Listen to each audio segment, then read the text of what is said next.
නමස්කාර වේවා බුදුරුවනට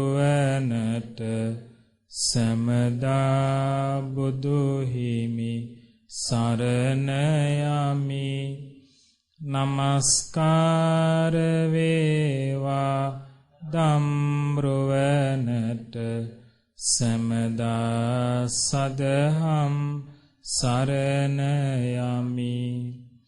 නමස්කාර වේවා සංඝරුවනට සමදා මහා සංඝ සරණ යමි. නමස්කාර වේවා තුනුරුවනට සමදා තිසරණ සරණ යමි. සාදු සාදු සාදු. ශ්‍රද්ධාවන්ත පින්වතුනි,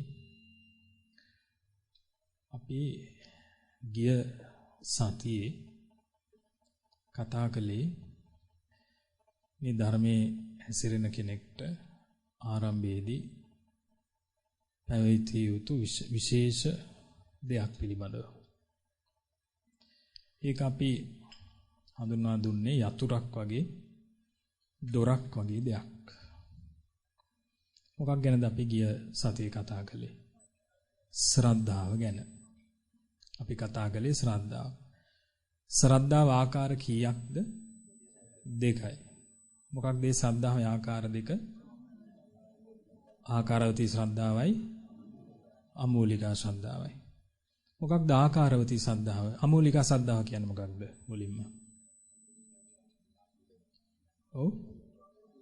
අවබෝධයෙන් තොරව විශේෂ හේතුවකින් තොරව ඇතිවන ශ්‍රද්ධාව පැහැදීම. ආකාරවතී ශ්‍රද්ධාව කියන්නේ අවබෝධයෙන් යුක්තව බුදුරජාණන් වහන්සේ ගුණ වශයෙන් දකිමින් ඇති කරගන්නා වූ ශ්‍රද්ධාවටයි ආකාරවතී ශ්‍රද්ධාව කියලා කිව්වේ. එතකොට මේ ආකාරවතී ශ්‍රද්ධාව ඇති කරගත්ත කෙනෙක් බුදුරජාණන් වහන්සේ ගැන ගුණ වශයෙන් පැහැදෙනවා. අවබෝධයෙන් පැහැදෙනවා. ඊළඟට මේ කෙනා ලෝකයේ දකින ආකාරයක් ගැන අපි කතා කළා. යා ලෝකේ දකින්නේ එක විදිහකට. දැන් ශ්‍රද්ධාව නැති කෙනා ලෝකයේ දකින්නේ වෙන විදිහකට. ඒ කියන්නේ Tamanට දුකක්, කරදරයක්, ප්‍රශ්නයක් එනකොට එයා හිතන්නේ මේ හැම දෙයක්ම සමහර වෙලාවට නැගත්තරු නිසා වෙන දෙයක්. ඊළඟට මේ ලෝකේ මවුපු නිසා, මවුපු කෙනා නිසා වෙන දෙයක්. මේ විදිහට හිතනවා. නමුත් මේ ආකාරවතී ශ්‍රද්ධාවටපත් වුණු කෙනා මේ ලෝකයේ දකින ආකාරයක් තියෙනවා. ඒ ගැන අපි කතා කළා. කොයි විදිහටද දකින්නේ? කුසලය අකුසලයේ සහ පින පව මත. එතකොට දැන් ධර්මයේ හැසිරෙන කෙනෙක්ට මේ කුසලයයි පිනයි දෙකම අවශ්‍යද? එහෙම නැත්නම් කුසලයේ විතරක් ඇද්ද? දැන් උනා අපි හිතුව ඔබෙන් ප්‍රශ්නයක් අහනවා කෙනෙක්.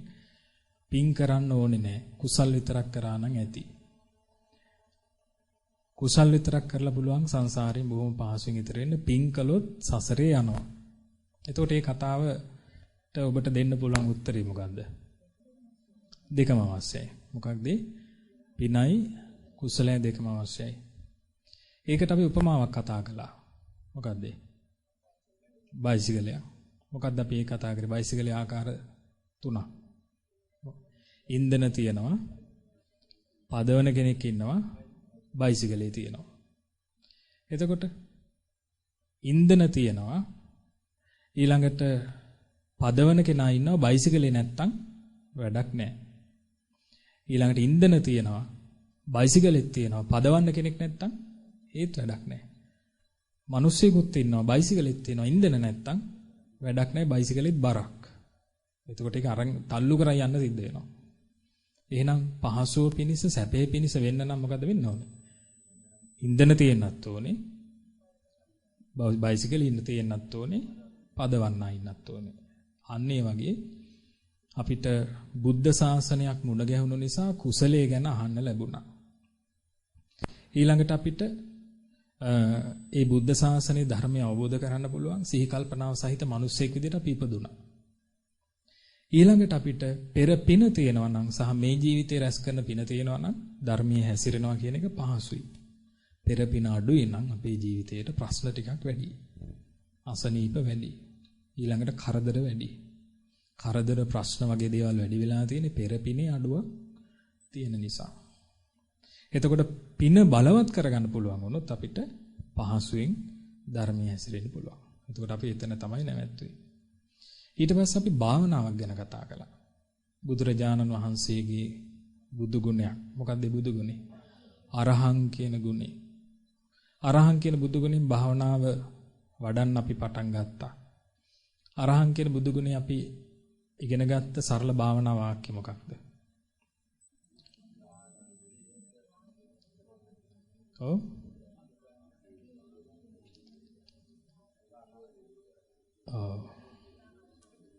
මොහේ දුරු කළසේක. අරහං වනසේක. හොඳයි අපි කීප දෙනෙකින් අහලා බලමු. කොහොමද අපිට කියන්න පුළුවන්ද අපි රත්නසේකර මහත්තයා?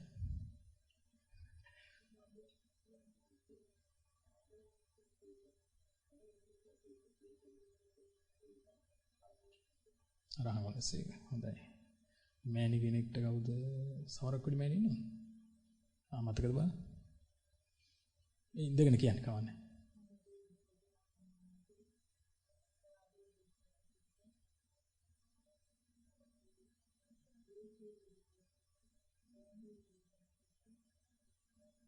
අරහං වනසේක. හොඳයි දැන් ඔක්කොටම එකට එක කියන්න පුළුවන්ද? කියන්න. මාගේ ස්වාමී වූ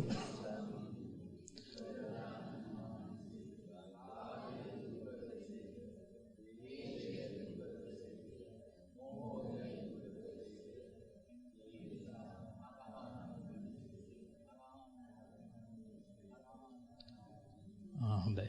එතකොට දැන් අපිට තව ඉස්සරහට බුදුගුණ කීයක් මේ පේලියේ තියෙනවද ඉගෙන ගන්න? 8ක් තියෙනවා. එතකොට 9 වෙනි බුදුගුණයට එනකොටත් පළවෙනි බුදුගුණේ මතක තියෙන්න ඕනේ. එතකොට තමයි අපිට ඒ ගුණ ටික ඉවර වෙනකොට ගුණ 9ම මතක තියාගන්න පුළුවන් වෙන්නේ. ගුණ 9ම. ඊළඟට අපි මේ බුදුරජාණන් වහන්සේ රාගය, ද්වේෂය, මෝහය දුරු කළා කියන එක කතා කරද්දී ඒක ඇතුලේ තව දෙයක් අපි කතා කළා. දැන් බුදුරජාණන් වහන්සේ රාගය දුරු කළා කියලා කියනකොට කොතනද රාගය දුරු කළේ? ඇස, කන, නාසය, දිව, කය, මනස. මේ දේවල් නිසා ඇලීමක්, බැඳීමක් ඇති කරගත්තේ නැහැ. ද්වේෂය දුරු කරනකොට කොහොමද උනේ? කියන්නේ? කෙනෙක් කියමු කවුද? බලමු කවුද අපේ සේපාලික මෑණි කියන්නේ? ද්වේෂය දුරු කරනකොට.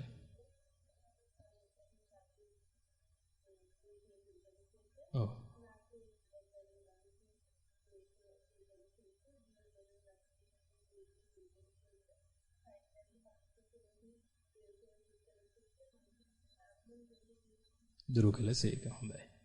එතකොට දැන් බුදුරජාණන් වහන්සේ එතකොට ඇස, කන, නාසය, දිවකය, මනස කියන තැන් 6 කෙරෙහිම කිසිම විදිහකින් ද්වේෂයක්, තරහක්, ගැටීමක් තියාගත්තේ නැහැ. ඒ නිසා බුදුරජාණන් වහන්සේ ද්වේෂයෙන් තොරව වාසය කළා. ඊළඟට මෝහය.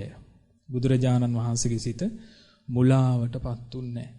මෝහයෙන් හිටියේ නැහැ. සිහිනුවණින් යුක්තව බුදුරජාණන් වහන්සේ වාසය කළා.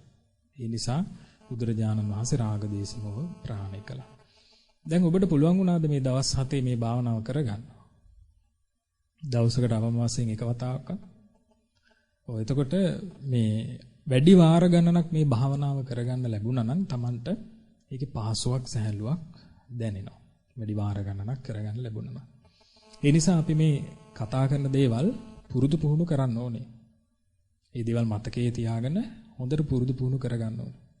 යම් විදිහකින් ඔබ හිතන්න ඔබට හදිසියේ දැන් අපි හැම වෙලාවෙම හිතන් ඉන්නේ අන්තිම මොහොතේ අපිට මරණයට මුහුණ දෙන්න වෙයි කියලානේ.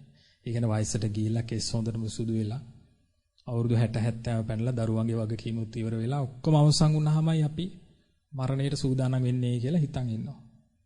නමුත් අද රටේ ලෝකෙ වෙන දේවල් එක ගත්තාම අපිට එහෙමමයි කියලා කියන්න බෑ. හැම දෙයක්ම ඊට කලින් උනත් අවසන් වෙන්න පුළුවන්. අන්නේ නිසා මේ ඉගෙන ගන්න දේවල් ඉගෙන ගන්න භාවනා එදිනෙදා පුරුදු කරගන්න ඕනේ. එදිනෙදා ඒවා පුරුදු කරගන්න. එතකොට හදිසියේ හරි තව සතියකින් නම් අපි අබල දුබල වෙලා යන්නේ. අපි හිතමු මරණය නොවුනත් ලොකු අසනීපයක් හැදෙනවා සතියකින්. අන්නේදාට ඔබට පැත්තකට වෙලා ලෙඩ ඇඳේ ඉඳගෙන හරි මේ භාවනාව කරගන්න පුළුවන්. ඒකම කර ඉන්න පුළුවන්. එතකොට Tamanට ඒ තුළ ලොකු රැකවරණයක් පහසුවක් ඇති වෙනවා. ඒ නිසා මේ දේවල් හොඳට මතක තියාගන්න Taman කල්පනා කරන්න ඕනේ. දැන් අද අපි බුදුරජාණන් වහන්සේ දැන් වදාළ මේ ආරම්භයේ වශයෙන් වදාළ කාරණාවේ ශ්‍රද්ධාව කියන එක ගැන අපි ගිය වතාවේ කතා කළා. එතකොට මේ ශ්‍රද්ධාව කියන එක පැහැදිලිවම මේ ප්‍රඥාවෙන් අපි තෝරා බේරා ගන්න ඕන දෙයක්. ශ්‍රද්ධාව කියන එක. ශ්‍රද්ධාව කියන එක ඇති වෙන්නේ මේ තමා විඳින දුක පිළිබඳව තමාට යම්කිසි අවබෝධයක් බුදුරජාණන් වහන්සේගේ ධර්මයෙන් ලැබෙන නිසායි. ඒ කියන්නේ එහෙනම් ධර්ම ශ්‍රවණයකින් තොරව පැහැදිලි ශ්‍රද්ධාවක් ඇති වෙන්නේ නැහැ. එතකොට ධර්මයේ අහනකොට අපි කතා කළා නිවැරදිව ශ්‍රද්ධාව ඇති වෙන කෙනෙක් නම් ප්‍රඥාවෙන් බණ අහන කෙනෙක් නම් ධර්මයේ අහනකොට මුලින්ම පැහැදීම ඇති වෙන්න ඕනේ කාටද? බුදුරජාණන් වහන්සේට. දෙවනුව තමයි ධර්මයේ කියා දෙන කෙනාට පැහැදීම ඇති වෙන්නේ. එතකොට බුදුරජාණන් වහන්සේට නිවැරදිව ශ්‍රද්ධාව ඇති වුණාට පස්සේ යාගේ පැහැදීම නොසෙල් වෙන පැහැදීමක්, අකණ්ඩ පැහැදීමක්. එතකොට මේ පැහැදීම තුළ ලොකු ස්ථාවර භාවයක් තියෙනවා. ඒ නිසා තමන් සැබෑ ලෙසින්ම තමන්ගේ හදවතේ බුදුරජාණන් වහන්සේ කෙරෙහි ලොකු ශ්‍රද්ධාවක්, පැහැදීමක් තියාගන්න ඕනේ. ඒ දේ ඇති කරගන්න අපේ හිත ගොඩාක් මෘදු අහිංසක හිතක් බවට පත් වෙන්න ඕනේ. හිත තුළ. දැන් අපි ගත්තොත් එහෙම අපි උදාහරණයක් විදිහට ඔන්න ඔබ ගත්තොත් ඔබට බුදුරජාණන් වහන්සේට වන්දනා කරන්න අවස්ථාවක් එනවා. එතකොට ඔබට දනිස් දෙක බිම තියලා හිස බිම තියලා බුදුරජාණන් වහන්සේට වන්දනා කරන්න ඕනේ. සමහර වෙලාවට ඔබ හොඳට අඳුරන ඔබේ යාළුවෝ, ඔබේ ඥාතීන්, ඒ වගේ අය ඉන්න තැන සමහරලාට දනිස් දෙක බිම තියලා හිස බිම තියලා වඳින්න කැමති නැති වෙන්න පුළුවන්. මොකද ඒ අය එච්චර ලොකුවට ගරුසරු දක්වන්නේ නැහැ. ඒ වෙලාවට ඔබ ඒ අයට පේන නිකන් ඔළුව පාත් කළ වැඳලා තනියම ඉන්න වෙලාවට විතරක් බුදුරජාණන් වහන්සේට හරියට ගරුසරු දක්වනවා. දැන් ඔබ හිතන්නේ ඒක නිවැරදිද? නැහැ. බුදුරජාණන් වහන්සේ නම් අපි හදවතේ ඉහළින්ම තියාගෙන ඉන්නේ. එහෙනම් අපි කොහේ ගියත් කවුරු ඉන්න තැන වුණත් අපි තනියම බුදුරජාණන් වහන්සේට වඳින එක නිවැරදිවම වඳින්න ඕන. අන්න ඒ වගේ එතකොට අපි ගෞරව සත්කාර දක්වීම තුළ අපි අපේ හදවත තුළ අපිට අවංකව අපිට පේන්නේ අනිත් අය මොනවා හිතුවත් කමක් නැහැ කියලා තනියම තමන්ගේ ගරු සත්කාර කිරීම කරන්න පටන් ගන්න. එතකොට තමන්ට තමයි ඒ වාසිය තියෙන්නේ. තමන්ටයි ගුණධර්මයේ තියෙන්නේ. දැන් අපි හිතමු ඔබට මේ අපේ සෑයේ හරි එහෙම නැත්නම් අපේ විහාරේ හරි කොහේ හරි තැනක ඔබට හිතනවා මං පොඩ්ඩක් භාවනා කරන්න ඕන. ඒකම ඔබට හිතනවා කවුරු හරි දැක්කොත් මොනවාරි හිතයිද? කවදාවත් ඒක ගැන හිතන්න හොඳ නැහැ. ඒකට හේතුව මොකද්ද? කවදා හරි දවසක ඔබ මරණින් මත්තේ ලෝකයකට ගියාට පස්සේ අසවලා දකී කියලායි මම භාවනා නොකලේ කියලා ඔබට වාසියක් නැහැ. කිසි වාසියක් නැහැ. යම රජුරුවන්ගෙන්වත් කිසි වාසියක් නැහැ. අසවලා දකී කියා මම භාවනා කලේ නැත ස්වාමීනි කිව්වට වාසියක් නැහැ. එහෙනම් කරන්න තියෙන එකම දේ අපි අවංකව අපිට හිතුණු වෙලාවෙ ගිහිල්ලා අපි බණ භාවනා කටයුතු කරනවා. ඒක හරියට දැන් ශාරීරික අවශ්‍යතාවයෙන් එනකොට කන්න බොන්න ඕන වෙනකොට අපි නිවසේ නොසිටියා කියලා. අපි මොකද කරන්නේ? කඩයක් හරි දන්න කියන තැනකට හරි ගිහිල්ලා ශාරීරික අවශ්‍ය මේ ඒ කියන්නේ ආහාර පාන ටික ගන්නවා. ඊළඟට වැසිකිලි කැසිකිලි යන්න ඕන වුණොත් ඒ තව ෂෙඩ් එකට හරි ගිහිල්ලා ඒක කරගන්නවා. අන්න ඒ වගේ දැන් සමහර අය ඔබ දැකලා ඇති සමහර ආගමිකයෝ වඳින වෙලාව ලඟ වුණාට පස්සේ මහපාරේ බහැලා හරි ඒගොල්ලෝ මේ වන්දනා කරනවා, යාඥා කරනවා. මහපාරේ බහැලා හරි ඒක කරනවා ඒක. නමුත් අපිට බුදුරජාණන් වහන්සේට වඳින්න හිතුනොත් අපි තැන ගැන බලනවා, ඉන්න අය ගැන බලනවා, වටපිට ගැන බලනවා. කවදාවත් එසේ නොකළ යුතුයි. අපිට නිදහසේ ගිහලා මලක් පහනක් පූජා කරලා පැත්තකට වෙලා බිම ඉඳගෙන පිරිත් කියන්න අපිට පෞරුෂත්වයක් තියෙන්න ඕන. ඊළඟට පැත්තකට වෙලා ඉඳගෙන ඇස් දෙක පියාන භාවනා කරන්න අපිට පෞරුෂත්වයක් තියෙන්න ඕන. ඊළඟට බණ පොතක් අරගෙන පැත්තකට වෙලා කියවන්න පෞරුෂත්වයක් තියෙන්න ඕන. එතකොට කල්යාණ මිත්‍රයෙක් නම් අපි හිතමු කවදාවත් බණ පොතක් කියවපු නැති කෙනෙක් බණ පොතක් කියවනවා දකිනවා. කල්යාණ මිත්‍රෙක් කවදාවත් ඒකට මොකුත් කියන්නේ නැහැ. හැබැයි වෙන කෙනෙක් නම් කියයි "ආ මොකද මෙයා කවදාවත් නැතුව බණ පොතක් අරගෙන" කියලා උසුළු කරන්න පටන් ගන්නවා. එතකොට ඒකෙන් අපිට තේරෙනවා අපි තමාගේ දියුණුව තමාම සලසා ගන්න ඕනේ. එතකොටයි අපිට යහපත පිණිස පවතින්නේ. ඒ නිසා අද අපි ඉගෙන ගත්ත ගුණධර්මයේ තමයි බුදුරජාණන් වහන්සේට ශ්‍රද්ධා ගෞරව දක්වනකොට අපි තමා කළ යුතු යහපත් දේ තමන් අනිත් අය ගැන හිතන්නේ නැතුව යහපත් දේ කළ යුතුයි. නරකක් වැරදි දෙයක් කරනකොට තමයි අපි හැම වෙලෙම නින්දාව අපහාසය ගැන හිතන්න ඕන. නමුත් අපි යහපත් දෙයක් කරනවා නම් හොඳ දෙයක් කරනවා නම් ගුණධර්මයක් දිනු වෙනවා නම් පිනක් රැස් වෙනවා නම් තමා තනියම එතෙන්ට ගිහිල්ලා ඒ දේ කරගන්න පිරිත් ටිකක් කියාගන්න වන්දනා කරන්න භාවනා කරන්න කවදාවත් ලැජ්ජාව යුතු නැහැ. ඒ නිසා මේ දේ තමන් හොඳට මතක තියාගන්න. මේ දේ තුල විශාල දෙයක් තමන්ගේ ජීවිතේට රැස් වෙනවා. මොකද අපේ මේ දනිස් දෙක යටින් තියෙන කකුල් දෙක අපිට සමබරව තියාගෙන පුළුවන් තාක්කල් අපිට ඇවිදින්න පුළුවන් වෙයි. ඊට පස්සේ කාලයක් එනවා ඔබ දැකලා ඇති වයසක මිනිස්සුන් එහෙම දෙපැත්තෙන් උස්සලා තමයි මෙහෙම හිටවන්නේ. ඒ ඇයට වාරු නැහැ. ඊට පස්සේ ඇයට මේ හැරමිටියක් හරි මොකක් හරි ආධාරකයක් ගන්න සිද්ධ වෙනවා. කකුල් දෙකේ වාරුවට සමබර නැති නිසා. එතකොට මේ වගේ කාලයක් එනවා අපේ මේ දනිස් දෙකට යටින් තියෙන කකුල් දෙක උඩ අපිට සමබර වෙන්න බැරි කාලයක්. එතකොට එදාට අපි ඇදගෙන වැටෙනවා. එදාට අපිට හිතුණා සමහර තැන් වලට ගිහිල්ලා අපිට වඳින්න අමාරුයි. බණ භාවනා කරන්න අමාරුයි. තව කෙනෙක් ඕනේ අපි එක්ක යන්න. අන්න ඒ නිසා ඊට කලින් අපිට පුළුවන් නම් අපේ ශරීරයේ ශක්තිය තියෙන කාලේ පුළුවන් හැම වෙලාවකදීම හුදකලාවේ ගුණධර්මයක් දිනු කරන්න. ඒක සෑහෙන වටින දෙයක්. ඒක ඔබේ අද සිට ඔබ ජීවත් වෙන ඉතුරු ටික කාලය තුල ඔබ මේ දේ පුරුදු පුහුණු කරගන්න මහන්සි ගන්න ඕනේ. දැන් අපි ගත්තොත් අපි අපේ දැන් මෙතන ඉන්න හැමෝගෙම මුදල් පසුම්බියේ තියෙන මුදල් ප්‍රමාණය සමාන නැහැ. එක එක මුදල් තියෙනවා. සමහර අය සමහර වෙලාවට ගෙදරින්දම මෙතෙන්ට ආවනම් වාහනේ මාපු යනවා නම් තෙලුත් තියෙනවා නම් සමහරවල්ලාට සල්ලි ගෙනල්ලත් නැතුව ඇති. එතකොට මේ එක එක්කෙනාගේ මුදල් පසුම්බිය මුදල් සමාන නැහැ. අන්න ඒ වගේ අපි ඔබට ජීවත් වෙන්න තියෙන ආයුෂ ප්‍රමාණය අංකයකින් ගත්තොත් හැමෝගෙම ළඟ පර්ස් එක අරනකොට අංකයකින් එහෙම නැත්නම් ෆෝන් එක මොබයිල් ෆෝන් එක අරනකොට අංකයකින් පේනවා නම් ඔබට ජීවත් වෙන්න තියෙන අවුරුදු ගාන මෙච්චරයි කියලා එක එක්කෙනාට ඒක සමාන නැහැ. එක එක්කෙනාට සමාන නැහැ. මෙතන ඉන්නවා නම් බොහෝම වයස්ගත කෙනෙක් අද වර්තමානයේ ආයුෂත් එක්ක ගන්නකොට අන්න එයාගේ ඉලක්කම් ගාන ගොඩක්ම අඩුයි. මෙතන ඉන්නවා නම් ගොඩක්ම තරුණ කෙනෙක් සමහර වෙලාවට පරමායුෂත් එක්ක ගන්නකොට ඉලක්කම් ගාන ගොඩක් වැඩි වෙන්න පුළුවන්. හැබැයි ඒක අනිත් පැත්ත වෙන්නත් පුළුවන්. ඒ කියන්නේ මෙතන ඉන්න තරුණම කෙනාට සමහර වෙලාවට තව දවසයි වෙන්න පුළුවන් තියෙන ජීවත් වෙන්න. ඊළඟට මෙතන ඉන්න වයසම කෙනාට සතියක් ඊට වැඩි ජීවත් වෙන්න පුළුවන් වෙන්න ඉඩ තියෙනවා. ඒ නිසා එහෙමවත් අපිට සාධාරණයක් ඉෂ්ට කරලා දෙන්නේ නැති ඉලක්කමක් අපි ළඟ තියෙනවා. අපි කවුරුත් ඒක දන්නේ නැහැ. දැන් ඔබ හිතන්න ඔබ ළඟ තියෙනවා බෝම්බයක්. ඒ බෝම්බේ පුපුරන වෙලාව ඔබ දන්නේ නැහැ. බෝම්බයක් ළඟ තියෙනවා පුපුරන්න තව කොච්චර තප්පර ගාණක් විනාඩි ගාණක් තියනවද කියලා ඔබ දන්නේ නැහැ. ඕනම මොහොතක පුපුරන්න පුළුවන්.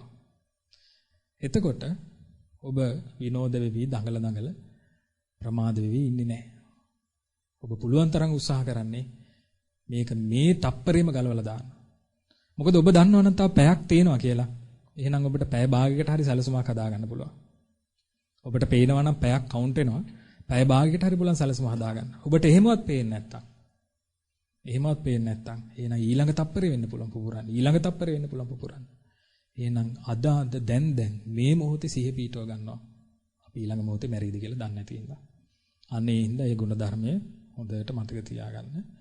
ඉතින් අපිට මේ ශ්‍රද්ධාව කියන දේ නිවැරදිව ඇති කර ගන්නකොට බුදුරජාණන් වහන්සේගේ ධර්මයට අනුව අපිට තියෙනවා පුරුදු පුහුණු කරගන්න තවත් ගුණ ධර්මයක්.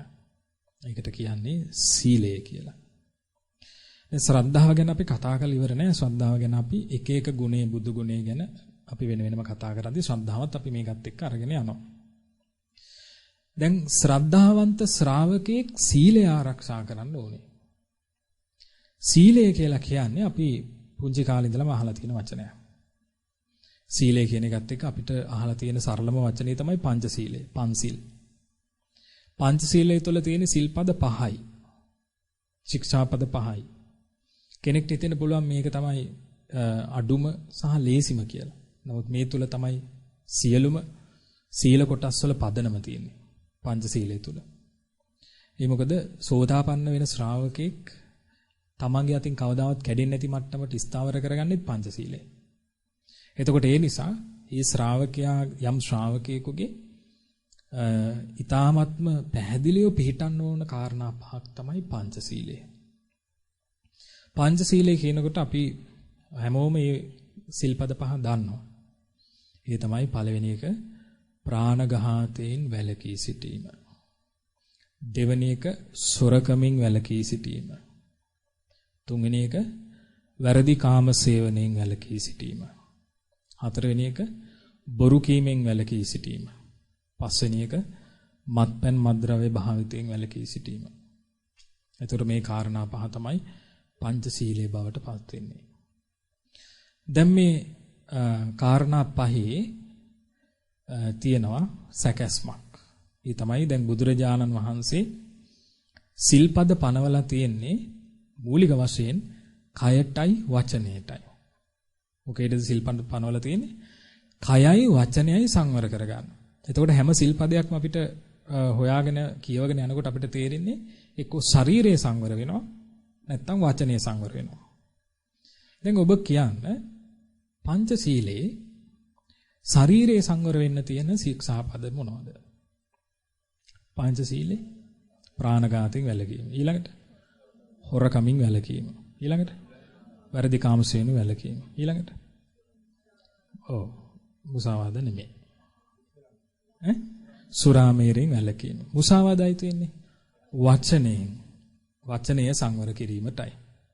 එතකොට එතන මුසාවාදා වලින් වැළකීම අයිති වෙනවා වචනයට, කය සංවර කරගන්න අයිති වෙනවා ඊතුරු හතර. එතකොට කයයි වචනය තමයි මේක සංවර කරන්නේ.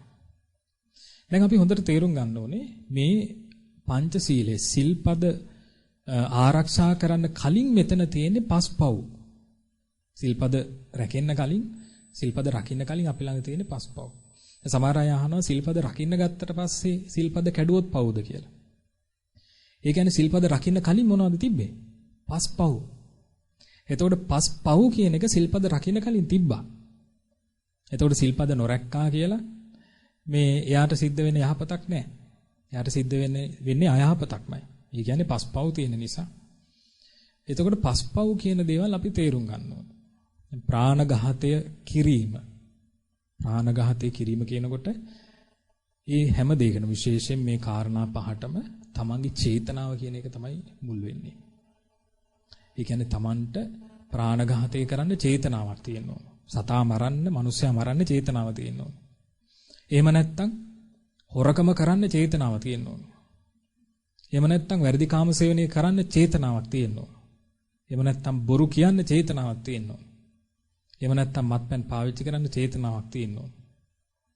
චේතනාවක් මුල් කරගෙන තමන් කරන ක්‍රියාවක් නිසා හරි, තමන් කියන වචනයක් නිසා හරි කෙනෙක් මැරෙනවා නම් අන්න එතන ප්‍රාණඝාතයක් සිද්ධ වෙනවා.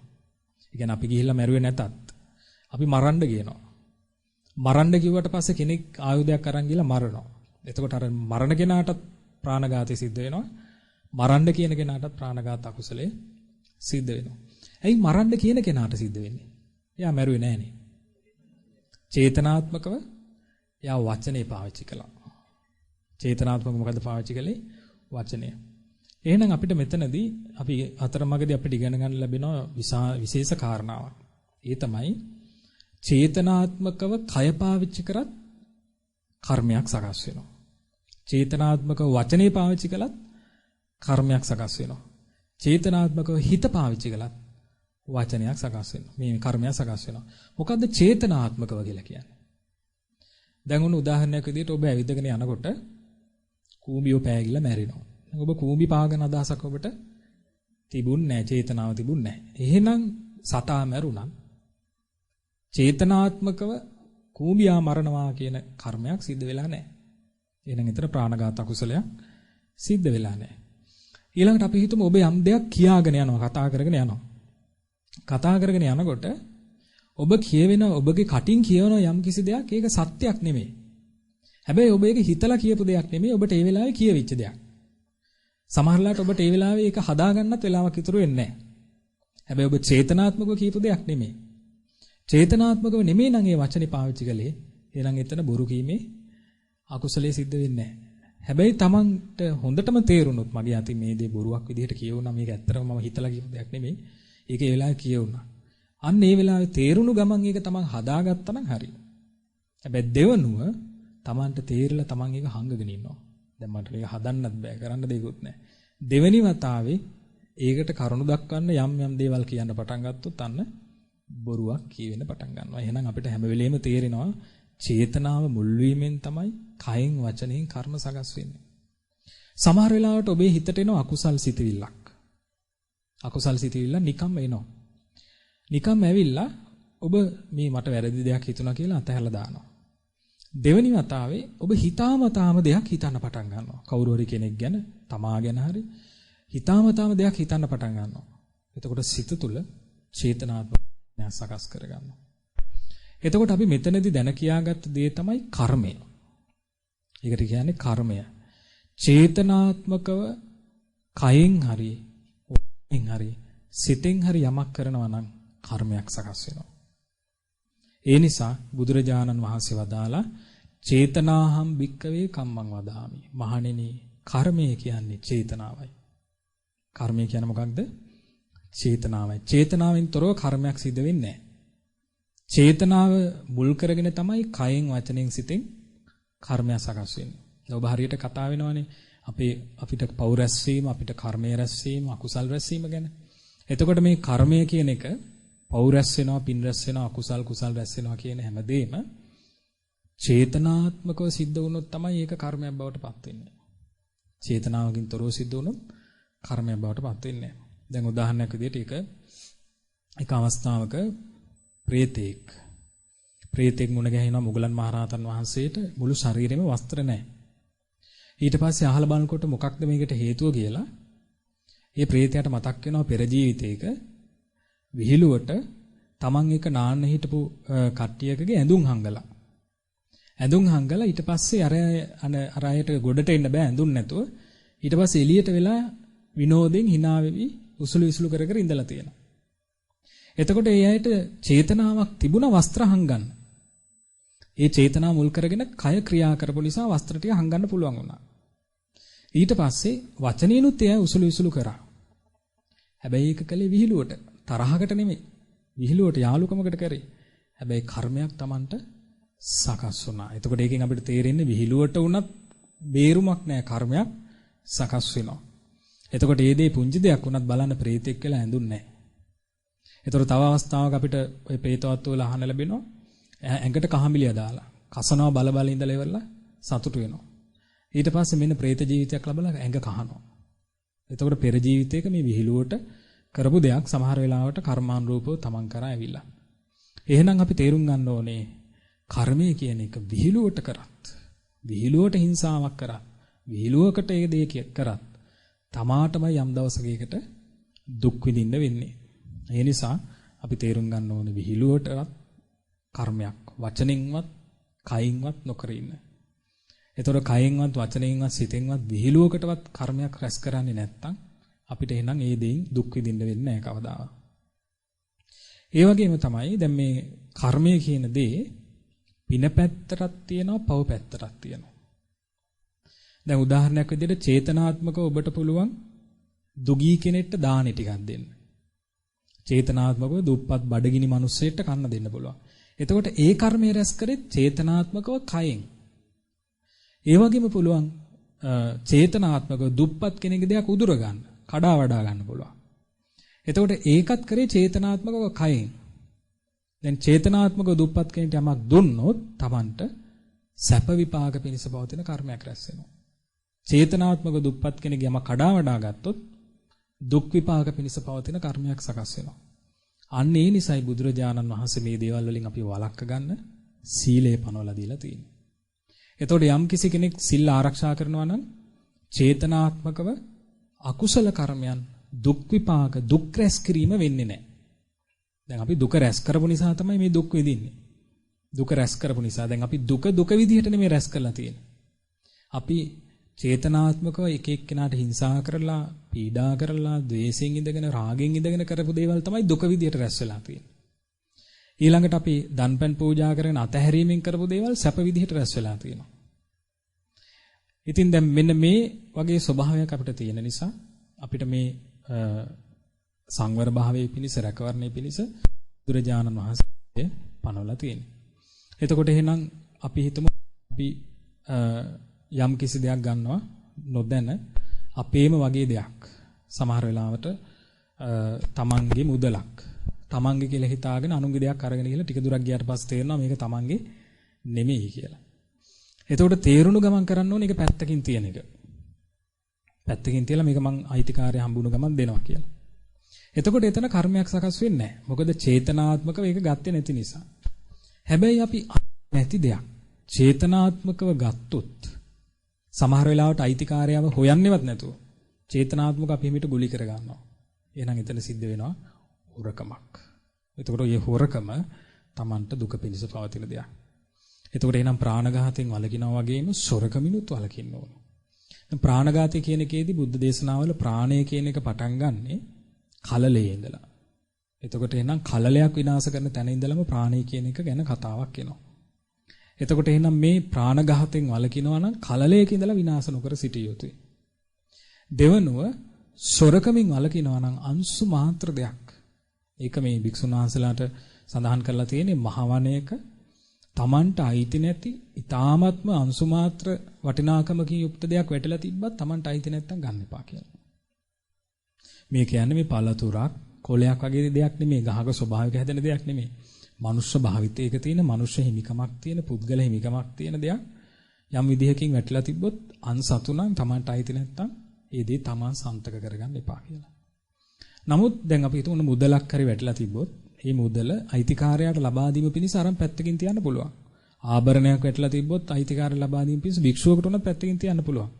නමුත් අයිති නැති දෙයක් තමාට ලබා ගැනීම සොරකම කියන අකුසලයේ සිද්ධ වෙන දෙයක්.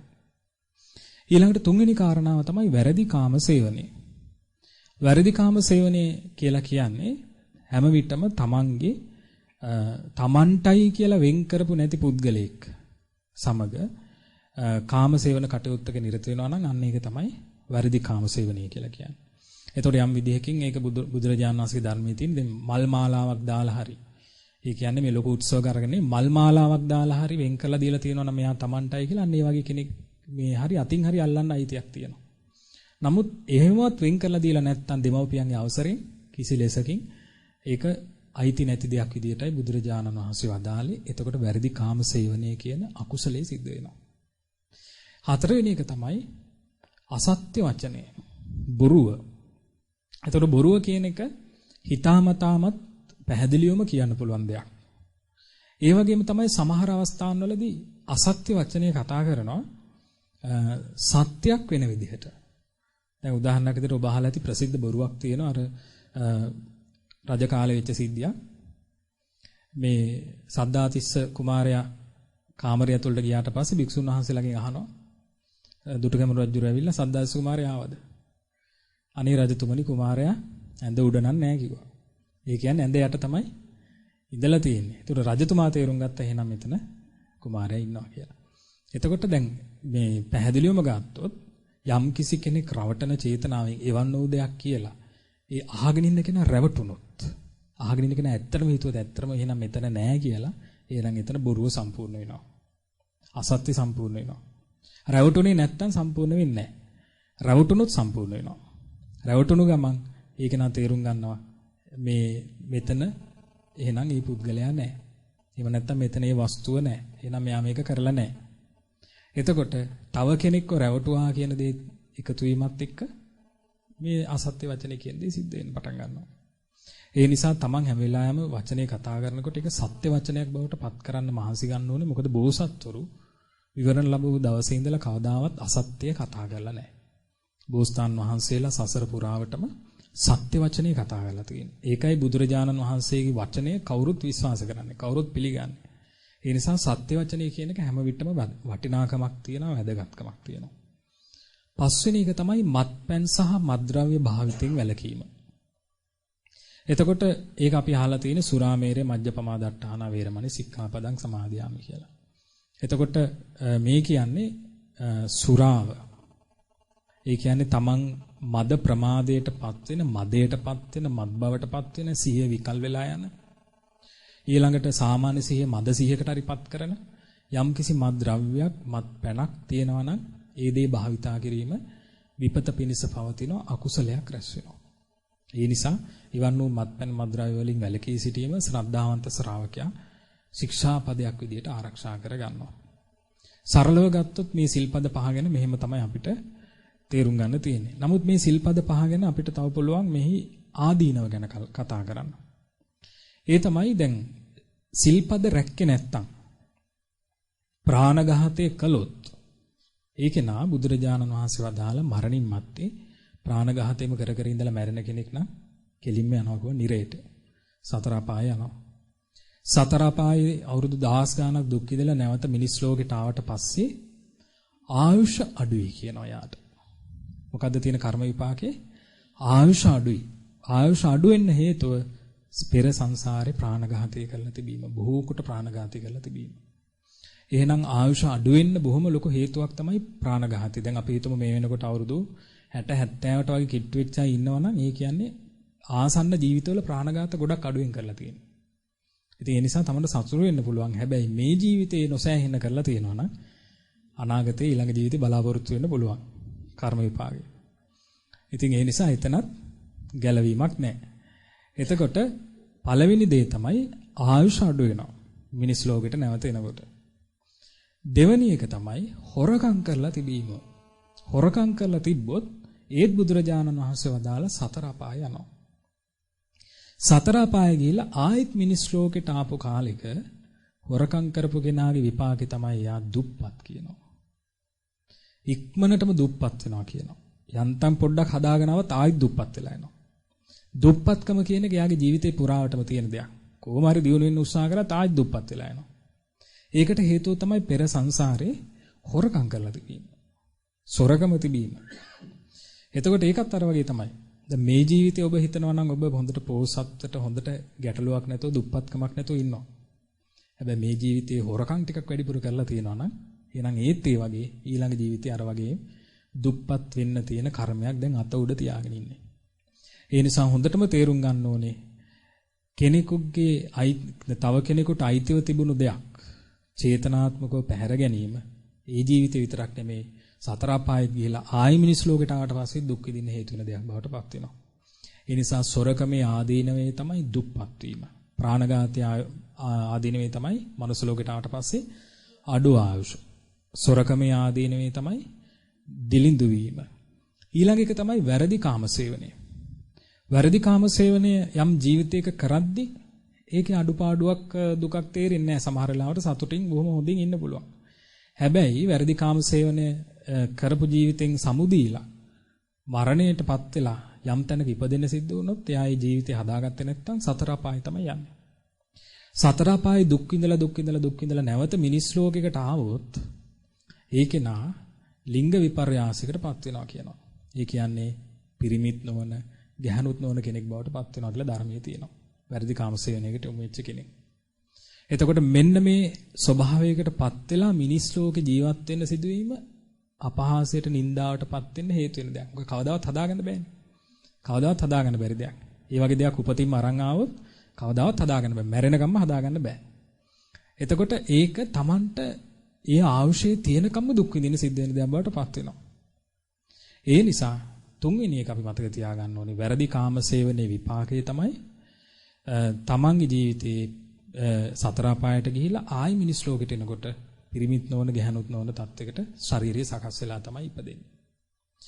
ඊළඟට හතරවෙනි එක අසත්‍ය වචනේ කතා කරොත් බොරු කිව්වොත් ඒ බොරුව නිසා මරණින් මත්තේ සතර අපාය ගිහිල්ලා දුක් විඳලා ආයි මිනිස් ලෝකෙට ආවට පස්සේ කිසි කෙනෙක් එයාගේ වචන විශ්වාස කරන්නේ නැහැ. කිසි කෙනෙක් වචන විශ්වාස කරන්නේ. දැන් ඔබ අහලා ඇති, ඔබ දැකලා ඇති සමහර මිනිස්සු ඉන්නවා. දැන් ඔබ කතා කර කර ඉන්න තැනට ඔන්න කවුරු හරි එනවා ඈත ඉඳලා. ඔබ කියන අන්න හරය එනවා අපි හිමිට මග ඇරලා යමු කියලා යනවා. ඒ කියන්නේ එයා ළඟට එනවටවත් කැමති නැහැ. ඊට පස්සේ කවුරු හරි කෙනෙක් කියලා අදහසක් කියනවා. අදහසක් කියනකොටම කියන ඔයා ඕක වැඩක් නැහැ සමහර ලාවට බොහොම හොඳ අදහසක් කියන්නේ.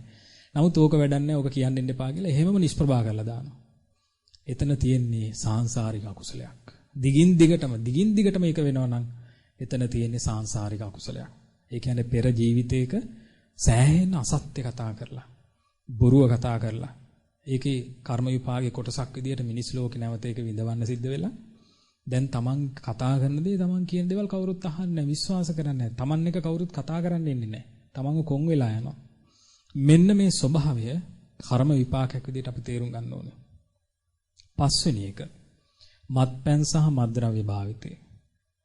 මත්පැන් සහ මත්ද්‍රව්‍ය භාවිතය නිසා බුදුරජාණන් වහන්සේ වදාළ තමන්ට කර්මානුරූපව සකස් වෙන දේ. ජීවිත කාලෙම මත්පැන් මත්ද්‍රව්‍ය භාවිතා කර කර හිටපු කෙනෙක් මරණයටපත් වුණොත් ගිහිල්ලා උපදිනවා කියන සතර අපායයි. සතර අපායේ දුක් විඳලා ආයිත් මිනිස් ලෝකෙට එනකොට මත්පැන් මත්ද්‍රව්‍ය භාවිතා කරපු කෙනා මිනිස් ලෝකෙදී මත්පැන් මත්ද්‍රව්‍ය භාවිතා කරලා ඇති කරගත්ත මානසික ස්වභාවයම අයිති වෙනවා කියනවා. මොකද්ද මත්පැන් මත්ද්‍රව්‍ය භාවිතා කරලා අපි හිතට කරගන්නේ මනසට කරගන්නේ? හොඳට තියෙන සිහිය දුර්වල කරගන්නවා. දැන් බලන්න දැන් ඔබම හිතලා දැන් ওই මත්පැන් මත්ද්‍රව්‍ය බීලා අර වෙරි වෙලා ඩෝප් වෙලා ඉන්න ඕන ස්වභාවය ඔබ ඇති කරගන්න එක වෙලාවකටනේ. ඒ කියන්නේ වැඩ කටයුතු ඉවර වෙලා ටිකක් හවස් වෙලාවක තමයි ඔබ නෙමෙයි මං කියන්නේ දැන් ඉන්න කට්ටිය කරන කට්ටිය හවසට පොඩි විවේකයක් තියෙන වෙලාවක තමයි ඔය ඩෝප් වෙලා ඉන්න තෝරගන්නේ නේ. නමුත් ඔබ හිතන්න ඔය தත්ත්වය දවසම තියෙනවා කියලා මිනිස්සෙක්ගේ කියන දේ හොවට තේරෙන්නේ නැහැ. ඊට පස්සේ සිහියක් නැහැ. කියලා පෙරාගෙන ඉන්නවා. ඇඳුමක් ඇඩුමක් තියාගන්න තේරෙන්නේ නැහැ. එතකොට සිහි කල්පනා ගොඩක් අඩු වෙලා ගිහිල්ලා. මෙන්න මේ විදිහට මනුස්ස ජීවිතයක සිහි කල්පනාව අඩුව මුළු ජීවිත කාලෙම ජීවත් වෙන්න හේතු වෙන දෙයක් තමයි මත්පැන් මත්ද්‍රව්‍ය භාවිතය. එතකොට ඒ දේ ප්‍රාණඝාතයක් නොවෙන්න පුළුවන්. හොරකමක් නොවෙන්නත් පුළුවන්. අනාචාරය නොවෙන්නත් පුළුවන්. බොරුවක් නොවෙන්න පුළුවන්. හැබැයි සංසාරේ යම් දවසක මත්පැන් මත්ද්‍රව්‍ය නොසෑහෙන්න පානය කරපු හේතුවක් වෙන්න පුළුවන්. ඒ මද සිහිය ඇති වෙන්න හේතු වෙලා තියෙන්නේ. එතකොට මේ මද සිහිය සහිතව ඔබ දැකලා ඇති සමහර අය මුළු ජීවිත කාලෙම ජීවත් වෙලා දුක් විඳලා යනවා. එතකොට මෙන්න මේ ස්වභාවයට හේතුව මත්පැන් මත්ද්‍රව්‍ය භාවිතය. එතකොට මත්පැන් මත්ද්‍රව්‍ය භාවිතා කරනකොටත් ඔබ කල්පනා කරන්න ඕනේ. එහෙම නැත්නම් කරන කෙනෙක් දකින්නකොටත් ඔබ හිතන්න ඕනේ යම් දවසක සංසාරෙමියා මානසිකව දුර්වල කෙනෙක් විදියට ඉපදිලා මේ කොන් වෙලා ජීවත් වෙන කෙනෙක් බවට පත් වෙන්න ඉඩ තියෙනවා. ඒ නිසා මෙයාව ඉක්මනටම බේර ගන්න ඕනේ. මටත් එහෙම කර්ම විපාකයක් තියෙනවා නම් ඒකෙන් හරි වැළකින්න එක හේතුයි කියලා. මොකද අපි දන්නේ නැහැ දැන් මේ ජීවිතයේ සිහි කල්පනාවතු ඉපදුනාට පෙර තියෙනවද දන්නේ නැහැ. තව පිටිපස්සෙන් ඇවිල්ලා එකක් අපිට සිය දුර්වල වෙලා යන ඉදිරි ජීවිතයක. ඒ නිසා අපි පුළුවන් තරම් කරන්න ඕනේ තමනුත් මත්පැන් මත්ද්‍රව්‍ය වලින් වැළකීලා අනිත්‍යව තලක ගන්න ඕනේ. දැන් මොකක්ද මේ පස්පව් වල අපි කතා කරපු ප්‍රධානම ආදීනව පහ? ප්‍රාණඝාතය කරනවා නම් ආයුෂ අඩු වෙලා යනවා. හොරකම් කරනවා නම් දුප්පත් වෙලා යනවා. ඊළඟට වැරදි කාම සේවනය කරනවා නම් ස්ත්‍රී පුරුෂ භාවය නැති වෙලා යනවා. ඊළඟට බොරු කියනවා නම් වචන පිළිගන්නේ නැති තත්යකටපත් වෙනවා. ඊළඟට මත්පැන් මත්ද්‍රව්‍ය පාවිච්චි කරනවා නම් සිහි විකල් වෙලා මන්ද බුද්ධික ස්වභාවයකටපත් වෙනවා. මෙන්න මේ ස්වභාවයන් පහ පස්පව් පිටිපස්සෙන් තියෙන නිසා තමයි බුදුරජාණන් වහන්සේ වදාළේ පස්පව් කරන්න එපා. පස්පව් කළොත් පස්පව් කළා කියලා කියන්නේ ආයුෂ අඩු වුණොත් ධර්මය අවබෝධ කරගන්න ඒ ජීවිතේදී අමාරුයි. ඉක්මනට වැරිලා යනවානේ. ඊට පස්සේ ආයුෂ අඩු දුප්පත් ඊළඟ ලිංග විපර්යාසයකටපත් වුණු කවුරුත් කියන වචනේ පිළිගන්නේ නැති මන්ද බුද්ධිකෙක් වුණොත් පුළුවන් ධර්මය අවබෝධ කරගන්න. අවබෝධ කරගන්න අමාරු වෙනවා. අන්නේ නිසා තමයි බුදුරජාණන් වහන්සේ පළමු පියවරේම කිව්වේ පස්පව් වළක්වන්න කියලා. එතකොට සංසාරේ මේ ජීවිතේ බැරි වුණත් මේක කරගන්න ඊළඟ ජීවිතේ ඔබට ආයුෂ අඩු නැහැ. ඊළඟ ජීවිතේ ඔබ දුප්පත් නැහැ. ඊළඟ ජීවිතේ නිවැරදිව ස්ත්‍රියක් හෝ පුරුෂයෙක් හෝ වෙනවා. ඊළඟ ජීවිතේ ඔබ කියන දේ අනිත්‍ය විශ්වාස කරනවා. ඊළඟ ජීවිතේ ඔබට සිහි කල්පනාව ඉපදෙනවා. එහෙනම් ඊළඟ ජීවිතේ ඔබට මේ ජීවිතේ බැරි වුණත් ධර්මය අවබෝධ කරගන්න හැකියාව වාසනාව තියෙනවා. අන්නේ නිසා තමයි මේ ධර්මය අවබෝධ කරගන්න අවස්ථාව තව තවත් අපිට දෙන්න තමයි බුදුරජාණන් වහන්සේ පස්පව් වලින් වැළකීලා පංච සීලය ආරක්ෂා කරන්න කියලා දීලා තියෙනවා. ඒ නිසා මේ පංචශීලය ආරක්ෂා කරන්න අපිට හොඳ හැඟීමක් එනවා මේ ආදීනව ටික සීපත් කරගත්තොත් අපිට අකණ්ඩව පංචශීල රැක ගන්න පුළුවන් වෙනවා. ඒ නිසා කෙනෙක් පංචශීල සමාදන් වෙලා ඒ සිල්පද රකින්න ඕනේ. එතකොට තමයි මේක වෙන්නේ. ඊළඟ එක තමයි මේ පංචශීල මේ පස්පව් වල යම් කිසි කෙනෙක් ප්‍රාණඝාතයක් කරනවා නම් ප්‍රාණඝාතයේ විපාකේ වගේම බරපතලයි බොරුවක් කීමෙන් ඇති වෙන විපාකයක්. කෙනෙක්ට හිතෙන්න පුළුවන් ප්‍රාණඝාතයේ ගොඩක් සැර විපාක තිබ්බට බොරුවක් කිව්වට එච්චර ගාණක් නැහැ. ඊළඟට අරක්කු ටිකක් මද පමණින් ගත්තට එච්චර ගාණක් නැහැ කියලා හිතෙන්න පුළුවන්. නමුත් කල්පනා කරලා ගත්තොත් අපිට ඇත්තටම මෙතන තියෙන්නේ ප්‍රාණඝාතය කරපු ගමන් කෙනෙක් මැරෙනවා පේනවා. හොරකම් කරපු ගමන් කෙනෙක්ට වස්තුවක් නැති වෙනවා පේනවා. ඊළඟට අනාචාරය හැසිරුණ ගමන් යමක් කරා පේනවා. ඊළඟට බොරුවයි මත්පැනයි කියන දේ අපිට කරා පේන්නේ රැවටෙනවා පේන්නේ නැහැ. ඒ නිසා තමයි කෙනෙක් හිතන්නේ මේක ඒ තරම් ප්‍රබල නැහැ කියලා. නමුත් පස්පව් වල ප්‍රබලතාවයන් සමානයි. විපාකයන්ගේ ප්‍රබලතාවය සමානයි. ඒ නිසා සමාන දුක් විපාක සහිත බැවින් පස්පව් වලින් වැළකී සිටින්නට ශ්‍රාවකයා ශ්‍රද්ධාවන්ත ශ්‍රාවකයා කල්පනා කරන්න ඕනේ. එතකොට සීලය පුරුදු පුහුණු කරනවා ශ්‍රද්ධාවන්තයා. එතකොට දැන් ඔබ එදිනෙදා සාමාන්‍යයෙන් එදිනෙදා ජීවිතේ රකින්න සීලය තමයි පංචශීලය. එතකොට මේ පංචශීලය රකිමින් තමයි අතීතයේ හිටපු විශාකා වගේ උපාසිකාවන් පවා ඉඳලා තියෙන්නේ. ඊළඟට අනේ පිළිසිටුතුමා වගේ අයත් බිම්බිසාර රජු වගේ අයත් පංචශීලය රකිමින් හිටපු අය. ඒ වගේම ඒ අතරෙදී අවස්ථාවක් උදා වෙනවා කාලයකට සැරයක් උපෝසත සීලය ආරක්ෂා කරගන්න. උපෝසත සීලය ආරක්ෂා කරන්න ගිහි කෙනෙකුට අවස්ථාවක් උදා වෙන්නේ විශේෂ හේතුවක් නිසා. ඒ තමයි ගිහියට අවස්ථාවක් බුදුරජාණන් වහන්සේ ලබා දීලා තියෙනවා භික්ෂුවක් පැවිදි කෙනෙක් ජීවිතය ගත කරන ආකාරයට දවසක් ගත කරන්න. ඒ නිසා තමයි ඔබ සමහර ලාවට සිල්පද රකින්නකොට අහලා ඇති රහතන් වහන්සේලා අනුගමනය කොට ප්‍රාණඝාතයෙන් වැළකීමේ ශික්ෂාපදේ සමාදන් වෙමි කියලා. එතකොට ඒක බුදුරජාණන් වහන්සේම වදාළ වාක්‍යයක්. ඒ රහතන් වහන්සේලා අනුගමනය කොට කියලා කියන්නේ එහෙනම් එදා දවස් අපි භික්ෂුවක් වගේ ගත කරන්න අපි තෝරගන්නවා. භික්ෂුවක් වගේ ගත කරන්න තෝරගන්න නිසා තමයි භික්ෂුවක් වගේ අපි සලුවක් පොරවන්නේ. දැන් භික්ෂුවක් මේ ඒකාංශ කළ පොරවනවා වගේ සුදු සලුවක් ඔබ හරස් අතර පොරවගන්නේ එදාට මම මේ භික්ෂුවක් රකින්න සීලයක් ආරක්ෂා කරනවා කියලා Taman තීරුම් ගන්න නිසා. එතකොට එහෙනම් එදාට උතුරු සලුව භාවිතා කරනවා. මේ උතුරු සලුව භාවිතා කරන එක බොහොම වැදගත් දෙයක්. ඒක අපි අභිමාණයෙන් ගෞරවයෙන් කළ යුතු දෙයක්. ඊළඟට උතුරු සලුව භාවිතා කරමින් අපි මේ රකින්න ශික්ෂාපද වලට අපි පංචශීලයේදී රකින්න සිල්පද වලට අමතරව ශික්ෂාපද කීපයක් එකතු වෙනවා. පංචශීලයේදී රකින්නේ 5යි 8 සිල් වෙනකොට ශික්ෂාපද 8ක් වෙනවා. මොන ශික්ෂාපදද වෙනස් වෙන්නේ? දැන් ප්‍රාණඝාතයෙන් වැළකීමේ ශික්ෂාපදේ ඒ විදිහටම තියෙනවා. සොරකමින් වැළකීමේ ශික්ෂාපදේ ඒ විදිහටම තියෙනවා. වැරදි කාමසේවණින් වැළකීමේ ශික්ෂාපදේ වෙනස් වෙනවා. මොකද එදාට භික්ෂුවක් වගේ වශයෙන් ජීවත් වෙනවා නම් එදාට කරන්නේ සම්පූර්ණ කාමසේවන කටයුතු වලින් වැළකීලා භික්ෂුවක් විදියට බ්‍රහ්මචාරී සීලේ සමාදන් වෙලා වාසය කරනවා. බ්‍රහ්මචාරී සීලය. එතකොට එදාට අපි හිතමු රාගසිතකින් හෝ කැමැත්තකින් ආදරයකින්වත් තව කෙනෙකුගේ බිරිඳගෙවත් අතින්වත් අල්ලන්නේ නැතුව Taman ඒ දවස ගත කිරීම තමයි බ්‍රහ්මචාරී සීලය කියලා කියන්නේ. ඊළඟට බොරුවෙන් වැළකීමේ ශික්ෂාපදේ මේ විදිහටම තියෙනවා. මත්පැන් සහ මද්ද්‍රව්‍ය භාවිතයෙන් වැළකීමේ ශික්ෂාපදේ මේ විදිහටම තියෙනවා. 6 වෙනි ශික්ෂාපදේ විදිහට එකතු වෙනවා විකාල භෝජනයෙන් වැළකීමේ ශික්ෂාපදේ. විකාල භෝජනයෙන් වැළකීමේ ශික්ෂාපදේ. ඊළඟට 7 වෙනි ශික්ෂාපදේ විදිහට එකතු වෙනවා නැටුම් ගෑම් වාදන, නච්ච ගීත වාදිත, විසෝග දස්සන, මාලා ගන්ධ විලේපන, ධාරණ මණ්ඩන, විභූෂණට්ටාන වේරමණී සික්ඛාපදං සමාදියාමි කියන ශික්ෂාපදේ එකතු වෙනවා. ඒ කියන්නේ නැටුම් ගෑම් වාදන, විකාර දර්ශන නැරඹීමෙන් වැළකීම, මල් මාලා සුවඳ විලවුම් දැරීමෙන් වැළකීම නම් වූ ශික්ෂාපදේ සමාදන් වෙනවා. ඒ මොකද ඒක භික්ෂුවක් කරන්නේ නැති නිසා. ඊළඟට 8 වෙනි ශික්ෂාපදේ විදිහට උච්චාසයන මහාසයන වලින් වැළකීමේ ශික්ෂාපදේ සමාදන් වෙලා වාසය කරනවා. ඒතකොට මොකක්ද අෂ්ටාංග සීලය කියලා කියන්නේ? පළවෙනි එක ප්‍රාණඝාතයෙන් වැළකීම. දෙවෙනි එක සොරකමින් වැළකීම.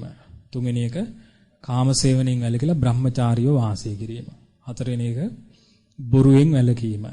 පස්වෙනි එක මත්පැන් මත්ද්‍රව්‍ය භාවිතයෙන් වැළකීම. හයවෙනි එක විකාල භෝජනයෙන් වැළකීම. හත්වෙනි එක නැටුම් ගැයුම් වාදන විකාර දර්ශන නැරඹීමෙන්ද මල් සුවඳ විලුම් ආදී දැරීමෙන්ද වැළකීමේ ශික්ෂාපදයේ සමාදන් වීම. ඊළඟට 8 වෙනි එක උසස් ආසන මහා ආසන පරිහරණයෙන් වැළකීමේ ශික්ෂාපදයේ සමාදන් වීම. මෙන්න මේ ශික්ෂාපද 8 සමාදන් වෙලා එදා දවස භික්ෂුවක් වගේ ගත කරන්න ඕන. ඒක තමයි එදාට ගෙදරින් එළියට ඇවිල්ලා සිද්ධාස්ථානයක කාලය ගත කරන්න තෝරගන්න. තමන් දැන් ගෙදර සිල් සමාදන් වුණොත් ওই මානසිකත්වයේ 50%කටත් අඩුවෙන් තමයි එන්නේ. ඒ මොකද ගෙදරදී තමන්ට තමන්ගේ පුටුව තමන්ගේ කෑම එක තමන්ට කුස්සියෙන් හරි කොහෙන් හරි බෙදා ගන්න ලැබෙන ඒ රටාවම තමයි තියෙන්නේ. නමුත් මෙතෙන්ට ආවට පස්සේ තමන්ට උතුරු සළුව පුරවගෙන අර පිණ්ඩපාත යනවා වගේ පොලිමේ යන්න සිද්ධ වෙනවා. ඒතර භික්ෂුවක් පිණ්ඩපාත යන මානසිකත්වය තමන්ට ගන්න පුළුවන්. ඊට පස්සේ තමන්ගේ පිගානට කවුරු හරි බෙදෙන දේ තමයි ගන්න සිද්ධ වෙන්නේ. බෙදෙන දේ. එතකොට බෙදන්නේ පොඩ්ඩයි නම් පොඩ්ඩ ගන්න සිද්ධ වෙනවා. බෙදන්නේ ගොඩයි නම් ගොඩ ගන්න සිද්ධ වෙනවා. ඊට පස්සේදී දානි දෙන කෙනා හදන විදිහට තමයි තමන්ට වළඳන්න සිද්ධ වෙන්නේ. ගෙදරනිදයන් තමන්ට ඕන විදිහට හදා ගන්න පුළුවන්. එතකොට ලැබෙන දේ පිළිගන්න තමන් පුරුදු වෙනවා. ඊට පස්සේ ඉඳ ගන්න කියලා විශේෂ තැනක් සමහරලාට නැහැ. එතකොට ගහක් යට ගලක් උඩ ඉඳගෙන භික්ෂුවක් වගේ පැත්තකට වෙලා ඉඳගෙන වළඳන්න පුරුදු වෙනවා. එතකොට එදාට ඒ දවස ගත කරන්නේ භික්ෂුවක් වගේ. ඊට පස්සේ 12න් පස්සේ ආහාර ගන්නෑ. ඒ නිසා විකාල භෝජනයෙන් වැළකීලා ඒ දවස ගත කරනවා. ඊට පස්සේ නැටුම් ගැයුම් වාදන විකාර දර්ශන සහ මේ විසුළු ওই හැම දෙයකින්ම වැළකීලා සිල් ගත දවසේ පරිසං වෙලා වාසය කරනවා. ඊට පස්සේ උච්චාසන මහාසයන කියලා කියන්නේ මේ රාජකීය ආසන සැප සහිත ඔය වතුර තියෙන මෙට්ට වගේ අර තමන්ගේ ගෙදර හදාගත්ත අධික සැප සහිත යහන් සහ පුටු භාවිතෙන් එදාට පැත්තකට වෙලා ඉන්නවා.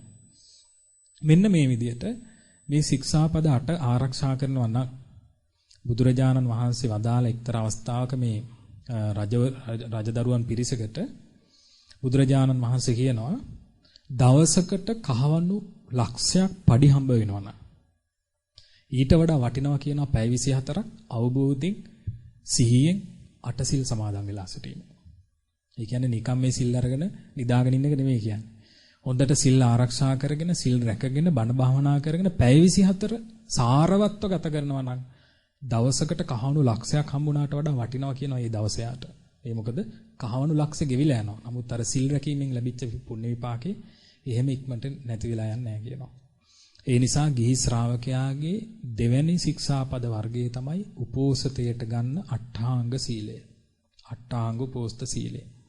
උපෝසතය කියන එක එන්නේ සඳේ කලාවත් එක්ක. ඒතකොට පුර 15ක දවසට තමයි ගොඩක්ම ප්‍රසිද්ධ ශික්ෂාපද සමාදන් වීම. ඊට අමතරව පුර අටවක, අවාටවක, අමාවක කියන පෝයන් වලටත් ශික්ෂාපද සමාදන් වීමක් සිද්ධ වෙනවා. ඒක තමයි හතර පොයට සිල් සමාදන් වෙනවා කියලා කියන්නේ. එතකොට යම්කිසි කෙනෙක් වාර ගාන වැඩි නම් මාසෙකට සිල් සමාදන් වීම. එයාට ඒක වාසියක්ද අවාසියක්ද? වාසියක්. වාර ගාන වැඩි කියන්නේ ඔබ හිතන්නේ කහවණු ලක්ෂයට වඩා උපයනවා නම් මාසෙට 4 වතාවක් සිල් සමාදන් වෙනවා නම් කහවණු ලක්ෂ 4කට වඩා එයාට වාසියක් තියෙනවා. අන්න ඒ නිසා සිල් සමාදන් වෙන වාර ගාන වැඩි වෙනකොට ඒක වාසියක්. ඒ නිසා ඔබේ ජීවිතේ ඔබ බොහෝ සිල් ගන්න කෙනෙක් බවට පත් වෙනවා. 15ක පොය දවසට හොඳට උතුරු සළුව පොරවගෙන නිවැරදිව ශික්ෂාපද මේ සමාදන් වෙලා දවස සාරවත්ව ගත කරන කෙනෙක් බවට පත් වෙන්න. ඒ දේ ඔබට කවදාවත් අපත යන්නේ නැහැ. ඒ දේ ඔබට අවුරුද්දකටම එන්නේ අවස්ථා 12යි. දවස් 12යි. අවුරුද්දට 365ක් තියෙනවා දවස්. දවස් 12යි ඔබට කරන්න තියෙන්නේ පැය 24ක් පූර්ණ උපෝසතේ අවබෝධයෙන් කැපකිරීමෙන්. ඉතින් ඒ නිසා ඊට වඩා අපි අසනීප වෙලා ඉන්නවා දවස් ගණන් මේ ලෙඩ දුක් හැදිලා කන්න බොන්නේ නැතුව. ඉතින් ඒ නිසා මේ ඉගෙන ගන්න දේත් එක්කම පන්සිල් හොඳට ආරක්ෂා කරගන්නවා කියලා හිතේ තියාගන්න ඕනේ. ඒ වගේම පොයට අටසිල් ආරක්ෂා කරගන්නවා කියලා හිතේ තියාගන්න ඕනේ. ඊළඟට අතිරේක දැනුමට අපි එකතු කරනවා දස සීලයට මේ කියලාත් එකක් තියෙනවා. දස සීල් සමාදන් වෙනකොට එකතු වෙන්නේ මිල මුදල් පරිහරණයෙන් වළකිනවා. දැන් ඊතකන් අටසිල් සමාදන් වෙන කෙනාට සල්ලි පාවිච්චි කරන්න පුළුවන්. දස සීල් සමාදන් වෙච්ච ගමන්ම මිල මුදල් පරිහරණයෙන් භික්ෂුවක් වගේම ඈත් වෙලා යනවා. එතකොට මිල මුදල් පරිහරණයෙන් ඈත් වීමත් එක්ක තමයි ඒ කෙනා ඒ කෙනාට දස සීලෙන්නේ. ඒක දස සීල බවට පත් වෙන්නේ අර නච්ච ගීත වාද්‍ය විසුක දස්සන කියන මේ ශික්ෂාපදේ කොටස් දෙකකට කැඩෙනවා. ඒක නැටුම් ගැයීම් වාදන විකාර දර්ශන නැරඹීමත් එක සිල්පදයකට අනිත් එක මල් සුවඳ විලුම් ආදී දැරීම දෙවෙනි සිල්පදේ විදිහට කැඩෙනවා. එතකොට තමයි එතන ශික්ෂාපද 10ක් බවට පත් වෙලා තියෙන්නේ.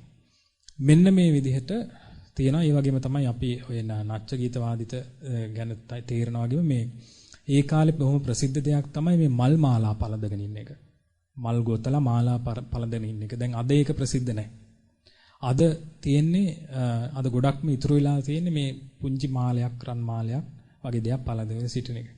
එතකොට තමන් කල්පනා කරන්න ඕන සැරසීමට විසිතුරු ලෙස සැරසීමට තමන් ළඟ තියෙනවනේ යම්කිසි ආයිත්තමක් ඒ දේ එදාට පොඩ්ඩක් පැත්තකින් තියලා තමයි ශික්ෂාපද සමාදන් වීම කළ යුත්තේ. එතකොට එදාට තමන් නිවැරදිව ඒ ශික්ෂාපදේ පරිපූර්ණව රකින්න කෙනෙක් බවට පත් වෙනවා. ඊළඟ දැන් මේ කියන්නේ මංගල මුදු එහෙම නෙමෙයි. මොකද ඒක පාවිච්චි කරන්නේ සරස ගන්න නෙමෙයි. සලකුණකට. ඒතකොට සැරසීමකට භාවිතා කරන දේවල් එදාට ඉවත් කර ගැනීම ශික්ෂාපද වලට අයිති. ඉතින් මේ විදිහට තමයි සීලය ගැන තියෙන්නේ. එතකොට මේ සීලය ගැන අපි කතා කරපු දේවල් අපි එක දිගට කතා කරගෙන ගියා අද මොකද ලියන්නේ නැතුව. නමුත් මම හිතන්නේ මේ දේවල් ඔබට මතකයි. මොකද්ද අපි පළවෙනිටම කතා කරේ ශික්ෂාපද 5ක් තියෙනවා.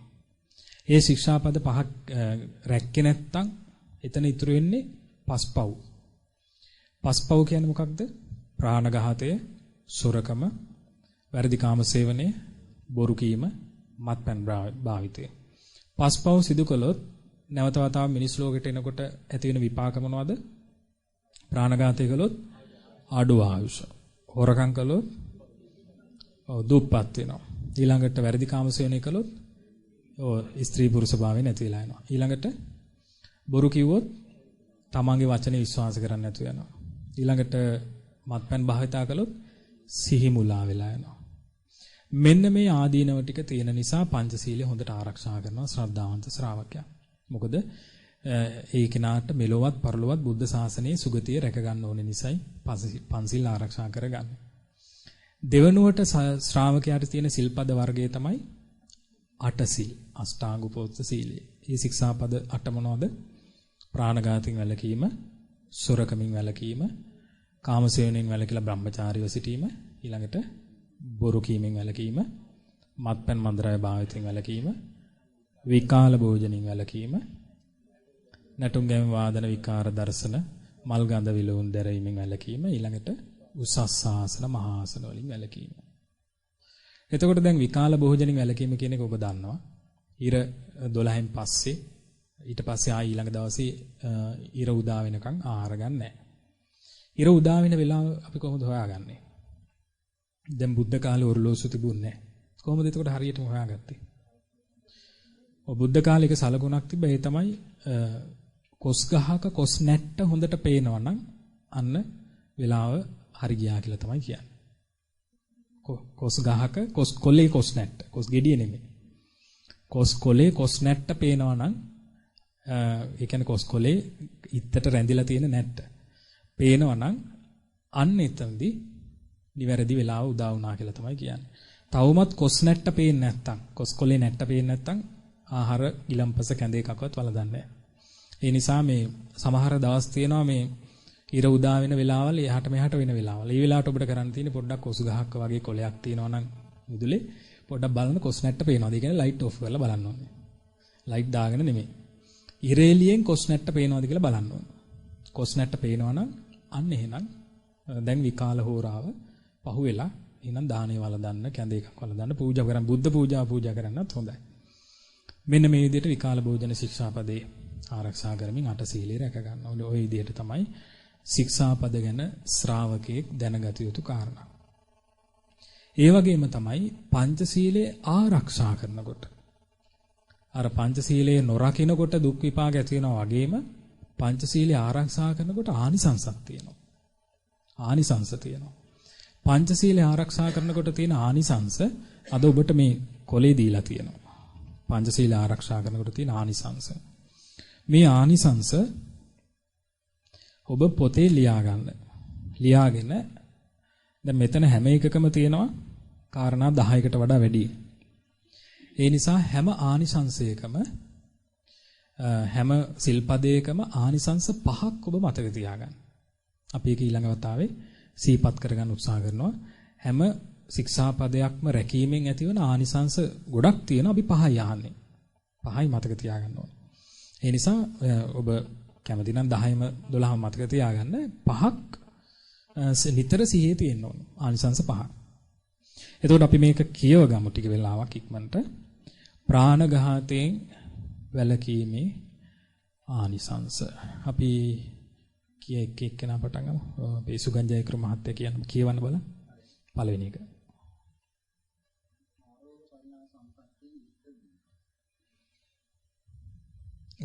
ඔක්කොම ජව සම්පත්තියේ යුක්ත අනාව පොළොවේ තියෙන සමෝ කකුල් ඇත්තකදී රන්වන් පාට සූරක් ඇත්තකදී මුදු මොලක් සූරක් ඇත්තකදී නිර්මල දුසිලි තවතුන් ඇත්තකදී සූර වීර ගති ඇත්තකදී මහා බලවතකදී මුකචුද ඉවහකි වචන ඇත්තකදී දෝසතනට ප්‍රියමනාප පුද්ගලයෙකුදී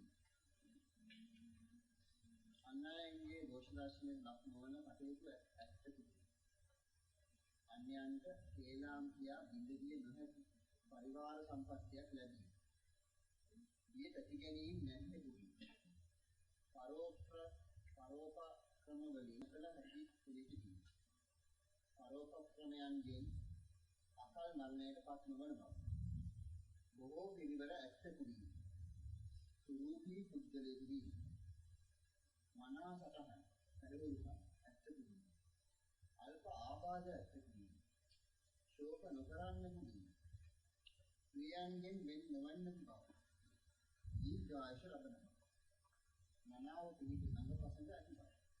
හොඳයි දැන් ප්‍රාණඝාතයෙන් වැළකීමේ ආනිසංස 23 ඔබට පැහැදිලි නැති තැනක් මොකක් කර තියෙනවනම් අංකේ මට කියන්න.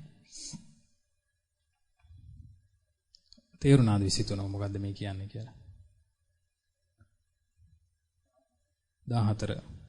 ඒ කියන්නේ පරෝපක්‍රම වලින් විනාශ නොකළ හැකි කෙනෙකු වීම කියන්නේ වෙන අයගේ උපක්‍රම වෙන උපක්‍රම කුමන්ත්‍රණ වලින් විනාශ කරන්න බෑ ඔබ. විනාශ කරන්න බෑ. ඒක මේ සත්ව ඝාතනයෙන් ප්‍රාණඝාතයෙන් වැළකීමේ පුණ්‍ය විපාකය. ඒකම තමයි පරෝපක්‍රම වලින් අකල් මරණයටපත් නොවන බව කියන්නේ මරන්නත් බෑ. 9. ඒ කියන්නේ නොපැකිලව කියව හැකි වචන ඇත්තක වීම කියන්නේ ගොත ගහන්නේ නැහැ. ගොත ගහන්න නැතුව පැහැදිලිව වචන කතා කරන්න පුළුවන් කෙනෙක් බවට පත් වෙනවා.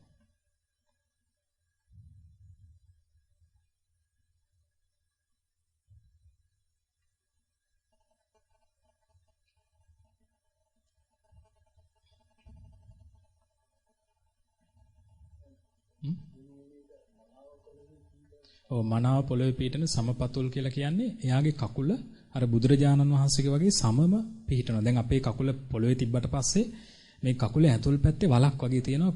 මේ පොළවේ ගෑවෙන්නේ නැති තැනක් තියෙනවා. නමුත් බුදුරජාණන් වහන්සේ කකුල බිම තිබ්බාම පොළොව සම්පූර්ණයෙන් ගෑවෙනවා. ඔව් වෙන්න පුළුවන්. සංසාරේ බොහෝ ප්‍රාණඝාත අපි බොහෝ දෙනා අතේ සිද්ධ වෙලා තියෙනවා. දීර්ඝව නැතුණත් බොහෝ ප්‍රාණඝාත සිද්ධ වෙලා. මොකද මම ඇත්තටම මම S2 කට දැකලා තියෙනවා මේ කෙනෙක් එයාගේ හරියටම කකුල බිම තියන්න පුළුවන්. මේ අමාවතුරට ආවෙක් කෙනෙක්. කකුල හරියට බිම තියන්න පුළුවන් මේ වල නැහැ. බොහොම කකුල් දෙකම එහෙමයි පිරිමි ළමයි. ඒක ඉතින් බොහොම කලාතුරකින් පිළිහිටපු දෙයක්. දැන් අපිට හිතෙනවා මේවා පිළිමවිල විතරක් තියෙන දේවල් කියලා නෑ. ඇත්තටම තියෙන දේවල්. සමලෙස පතුල බිම තියන්න පුළුවන්. ඉතින් ඒ නිසා ඒකේ ගත් ලක්ෂණේ ඊළඟට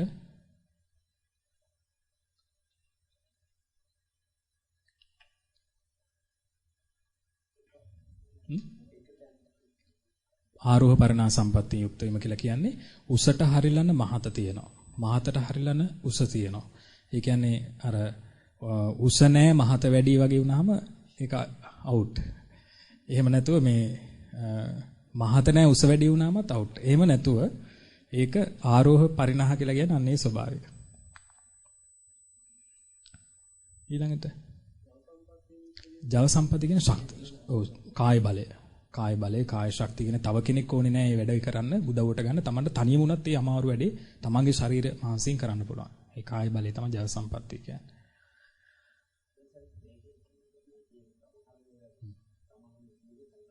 නෑ.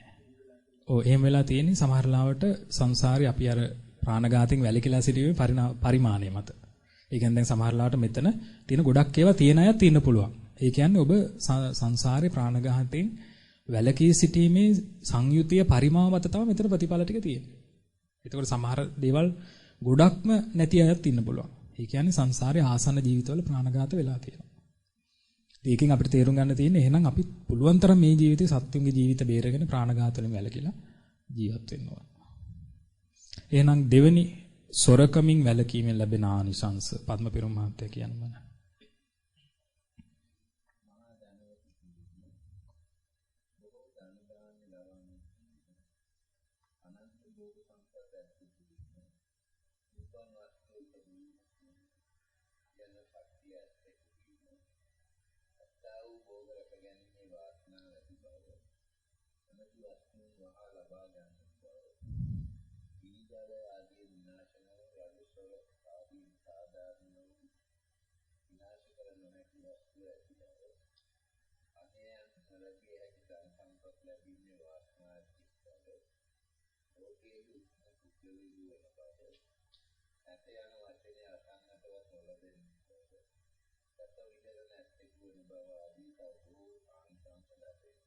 ඔව් 11ක් තියෙනවා.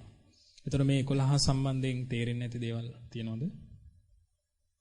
මොකද මේ 7 වෙනි එකෙන් කියන්නේ ගිනි ජල ආදීන් විනාශ නොවන රජසොර ආදීන්ට සාධාරණ නොවු විනාශ කළ නොහැකි වස්තු ඇති බව. ඒ කියන්නේ රජුන්ට සොරුන්ට සාධාරණයි කියන්නේ සොරුන්ට සාධාරණයි කියන එක ඔබට තේරෙනවා. ඒ කියන්නේ හොරුන්ට පැනලා උස්සන් යන්න පුළුවන් එක. රජුන්ට සාධාරණයි කියන්නේ මොකද්ද? බදු වගේ දේවල් වලින් රජුන්ට ගන්න අයිතියක් තියෙන සමහර දේවල් තියෙනවා.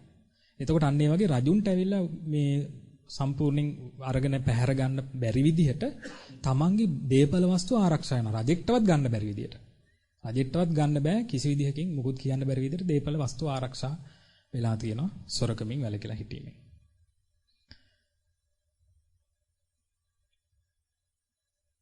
නූපන් වස්තු ඉපදවීමට පුණ්‍ය ශක්තිය ඇත්තෙකු කියන්නේ තමන්ට පුළුවන් අලුත් ව්‍යාපාරයක් පටන් ගන්න නූපන් වස්තුවක් උපදවන්න. නූපන් ධනයක් උපදවන්න. නූපන් දේපලක් උපදවන්න පුළුවන්. ඒක සොරකමේ සංසාරයෙන් වැළකී සිටීමේ පුණ්‍ය විපාකයක්. අනන්ත භෝග සම්පත් ඇත්තෙකු වීම කියන්නේ එයාට තියෙන භෝග සම්පත් ගැන එයාවත් දන්නේ නැති තරමට භෝග සම්පත් වැඩි දියුණු වෙනවා. සමහර ලංකාවෙත් ඉන්නවා. දැන් සමහරලාට ඔබට දකින්න පුළුවන් ලංකාවේ සමහර මේ ජීවිතේ අධාර්මිකව ජීවත් වෙන ව්‍යාපාරිකයෝ ඉන්නවා. හැබැයි ඒ අයට මේ ජීවිතේ තියෙන වත්කම ඒ අයවත් දන්නේ නැහැ. ඊ තරම් සල්ලි තියෙනවා. එතකොට ඒකට හේතුව මොකක්ද? පෙර සසරේ හොරකම් කරලා නැති එකමක් හින්දා ලැබුණා. හැබැයි මේ ජීවිතේ හොරකම් කරන නිසා ඒක ඉක්මනටම නැති වෙලා යනවා.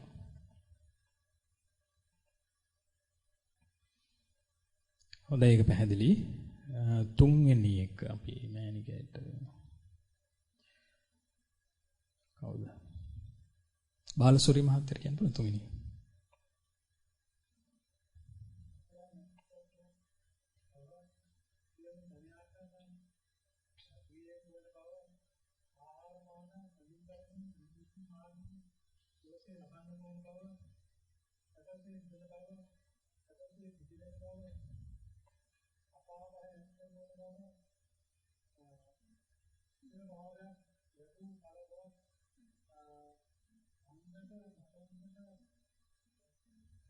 ඔබතෝ බයංජන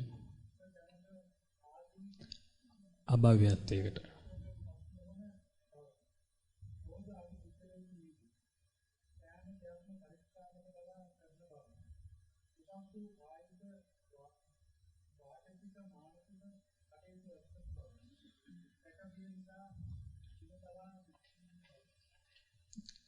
තාතිය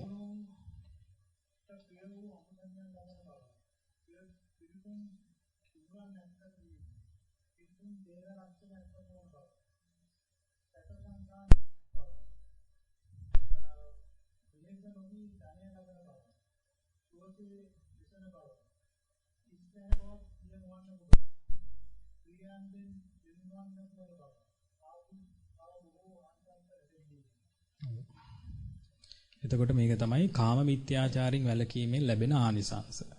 පැහැදිලි නැති තැන් මොනවද? හත්වෙනි එක. හත්වෙනි එක කියන්නේ ස්ත්‍රී භාවයක්.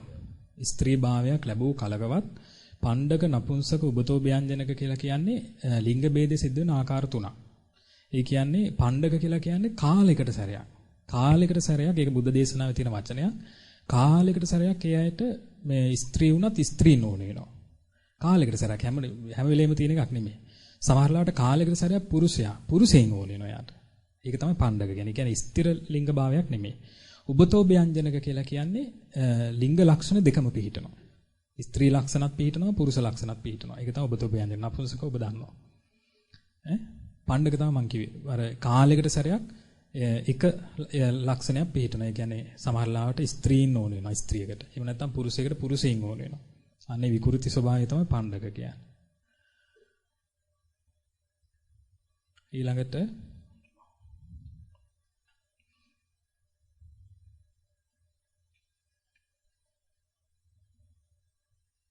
මේ හැමතැනකම ප්‍රියයන්ගෙන් වෙන්නවන්නක බව කියලා කියන්නේ ඒ තමන්ගේ ප්‍රිය අයට තමන්ටත් බොහෝ ආයුෂ තියෙනවා කියන එක. ඒක ගොඩාක් කල උපරිම ආයුෂ විඳලා තමයි ඒ අය මරණයටපත් වෙන්නේ. එතකොට මේ දැන් ගොඩක්ම ප්‍රියයන්ගෙන් වෙන්නීම දැනෙන්නේ තව ජීවත් වෙන ගොඩක් කල් තියෙද්දි ඉක්මනට මැරුණොත් තමයි. එහෙම නැත්නම් ගොඩාක් කල් ඉඳලා ගොඩාක් වයසට ගිහිල්ලා මැරුණාට ඒ දුක වැඩි දැනෙන්නේ නැහැ.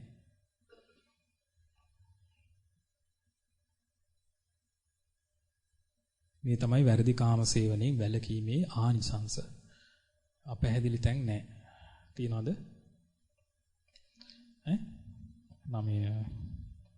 සෑම දෙයක්ම පරීක්ෂා කොට කරන කෙනෙක් පරීක්ෂා කොට බලා කරන බව. ඒ කියන්නේ Tamanට මේ අර අපරීක්ෂාකාරීව වැඩ කටයුතු කරන ස්වභාවය නැති වෙලා යනවා. හැම දෙයක්ම හොඳට උමනාවෙන් උනන්දුවෙන් කල්පනාවෙන් කරන අර විකල් වෙලා අර ඕනෙකමක් නැතුව කරලා මර මිස්ටේක් වෙන්නේ. එහෙම වෙන්නේ නැති ස්වභාවයක් ඇති වෙනවා.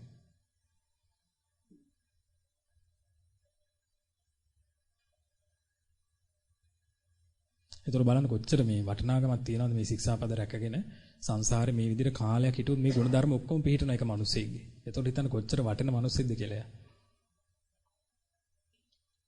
ඊළඟට මුසාවාදයෙන් වැළකීමේ ආනිසංස අවුදින්නේ අපේ දර්ශිකා මහත්මිය කියන්නේ.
හොඳයි. ඒකේ තව පැහැදිලි නැති දේවල් තියෙනවද? දුගඳ නැති මහනෙල් මල් සුවඳ විහිදෙන මුඛයක් ඇත්තක වීම කියන්නේ දැන් සාමාන්‍යයෙන් කෙනෙකුගේ මුඛයට අයිති දුගඳක් තියෙනවා නම් සංසාරේ බොහෝ කොට අසත්‍ය නොකිය සත්‍ය වචනේ ආරක්ෂා කරපු කෙනෙකුගේ මුඛය රෝගයක් නිසාවත් දුගඳ වෙන්නේ නැහැ. ඒක තමයි ඒකේ තියෙන ස්වභාවය.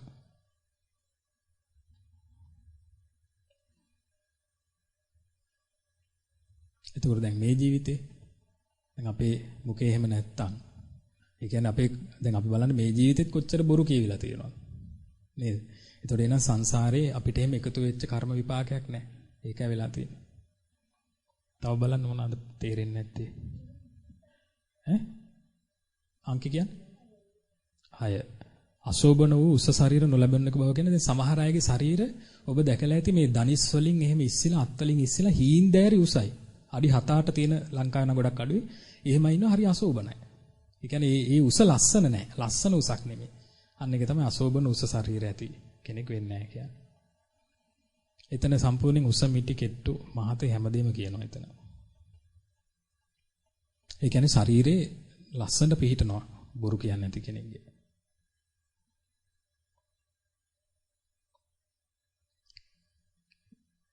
තම තමාට තේරෙන්නේ නැති මොකක් කර තියෙනවනම් කියන්න. අංකේ කියන්න. 14. චපල වචන සහ ക്രിයා නැත්තක වීම කියලා කියන්නේ දැන් චපල වචන තියෙනවා සමහර අය කියන්නේ එක කතාවක් නෑ යාගේ. එක අදහසක් නෑ. ඒක තමයි චපල කියන්නේ. ස්ථිර අදහසක් ස්ථිර වචනයක් කතාවක් නෑ. වෙනස් වෙලා යනවා ඒ අයගේ ජීවිත. ඉතින් එහෙම නැති ඊටාමත් හොඳ අවංක කෙනෙක් බවට පිරිසිදු කෙනෙක් බවට පත් වෙනවා. 12 කියන්නේ නෙළුම් පෙත්තක් බඳු රතුවන් මෘදු දිවක් ලබන්නෙකු වීම කියන්නේ තමන්ගේ දිව බොහොම ලස්සන වෙනවා. නිල් වෙන්නේ නැතුව සුදු මැලි වෙන්නේ නැතුව ලස්සන දිවක් පිහිටනවා. ඒක තමයි එකෙන් කියන්නේ.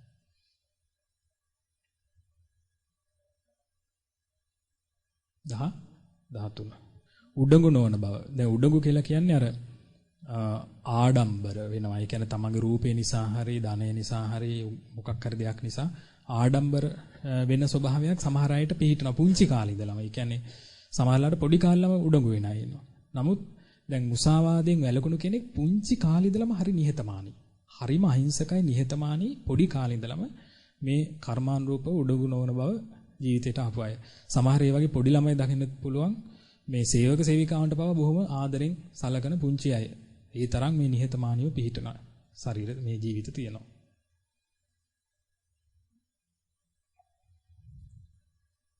හරි එහෙනම්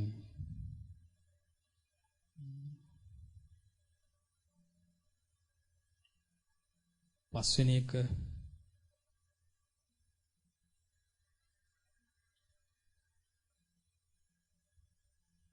අපි එරික් ප්‍රනන්ද මහත්තයාගේ මේ මහත්මිය ඉන්නවද? සුරාපානින් වැළකීමෙන් ලැබෙන ආනිසංස 10ක් කියන්න මුල් 10.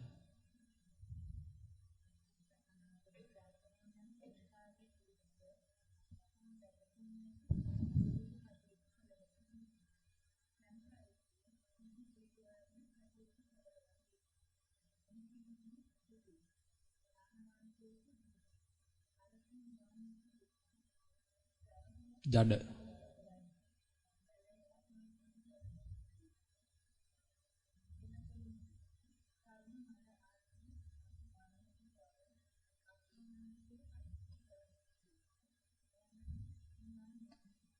හොඳයි ඊළඟ 10 කියන්න පද්මසිරි මහත්තයාගේ මහත්මිය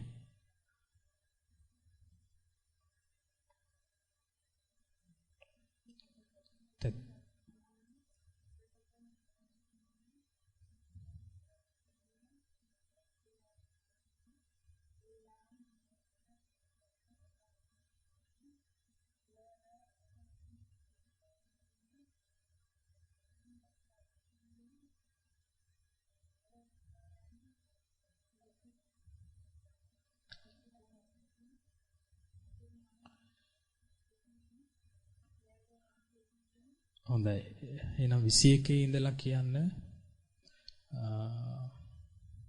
නිලන්ත මහත්මයාගේ මහත්මිය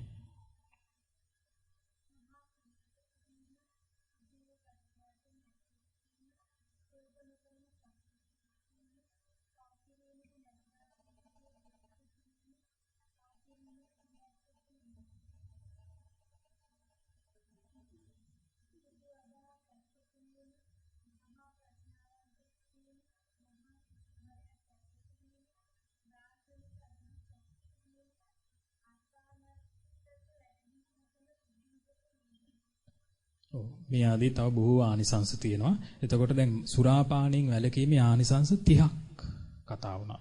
අනිත් ඒවා හැම එකටම වඩා වැඩි. එතකොට දැන් මේ 30 මොන හරි නොතේරෙන්න තැන්. 7. කෙලතොළු නොවීම කියන්නේ මෝඩ නැහැ කියන එක. සමහර අය ඉන්නවනේ හරි මෝඩයි කියන දේ තේරෙන්නේ නැහැ. වචනයක් කියවට තේරෙන්නේ හරි මෝඩයි. මෝඩ වැඩ කරනවා. අන්න ඒක තමයි මේ කෙලතොළු කියලා කියන්නේ. 30 අර්ථානර්ථ වැටහෙන හසල බුද්ධිමතුක කියන්නේ අර්ථ අනර්ථ කියලා කියන්නේ හරි දේ සහ වැරදි දේ. හරි දේ විදියට දන්නවා, වැරදි දේ වැරදි දේ විදියට දන්නවා. හොඳ නරක වැටහෙන හසල බුද්ධිමතෙක්. එයා බොහොම දක්ෂ කෙනෙක්. 21 28. මහා චිත්ත බලයක් ඇත්තක වීම කියන්නේ එයාගේ චිත්ත බලය බලවත්. එයාට සෙත් පතන්න උනත් පුළුවන්, අදිෂ්ඨාන කරන්න උනත් පුළුවන්. කෙනෙක් සෝපත් වේවා කියලා කියන්න උනත් පුළුවන්. ඒක හරියනවා. චිත්ත බලය තියෙන හොඳට. ආධ්‍යාත්මික බලයක් තියෙනවා. ඊළඟට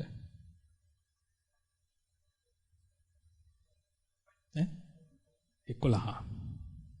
තැති ගැනීම නැත්තක වීම කියන්නේ බය වෙන්නේ නැහැ.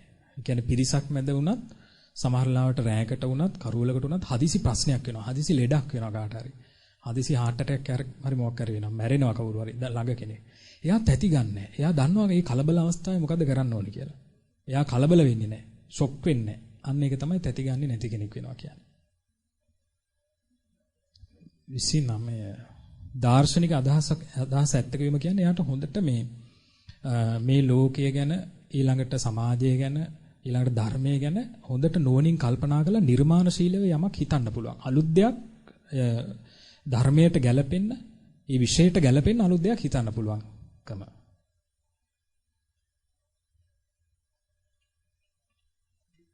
විසිදෙක ඍජු ගති පැවතුම් ඇත්තක වීම කියන්නේ එයාට ඉදිරියේ හරි රහසේ හරි එයා පව් කරන්නේ නැත්තම් පව් කරන්නෙම නැහැ. ඊළඟට එයාට සල්ලි දෙනවා කිව්වත් පව් කරන්නෙම නැහැ. වස්තුව දෙනවා කිව්වත් පව් කරන්නේ නැහැ. ඒ කියන්නේ ඍජු ලෙස අකුසලයෙන් වැළකීලා කුසලයෙන්ම තෝරගන්නවා.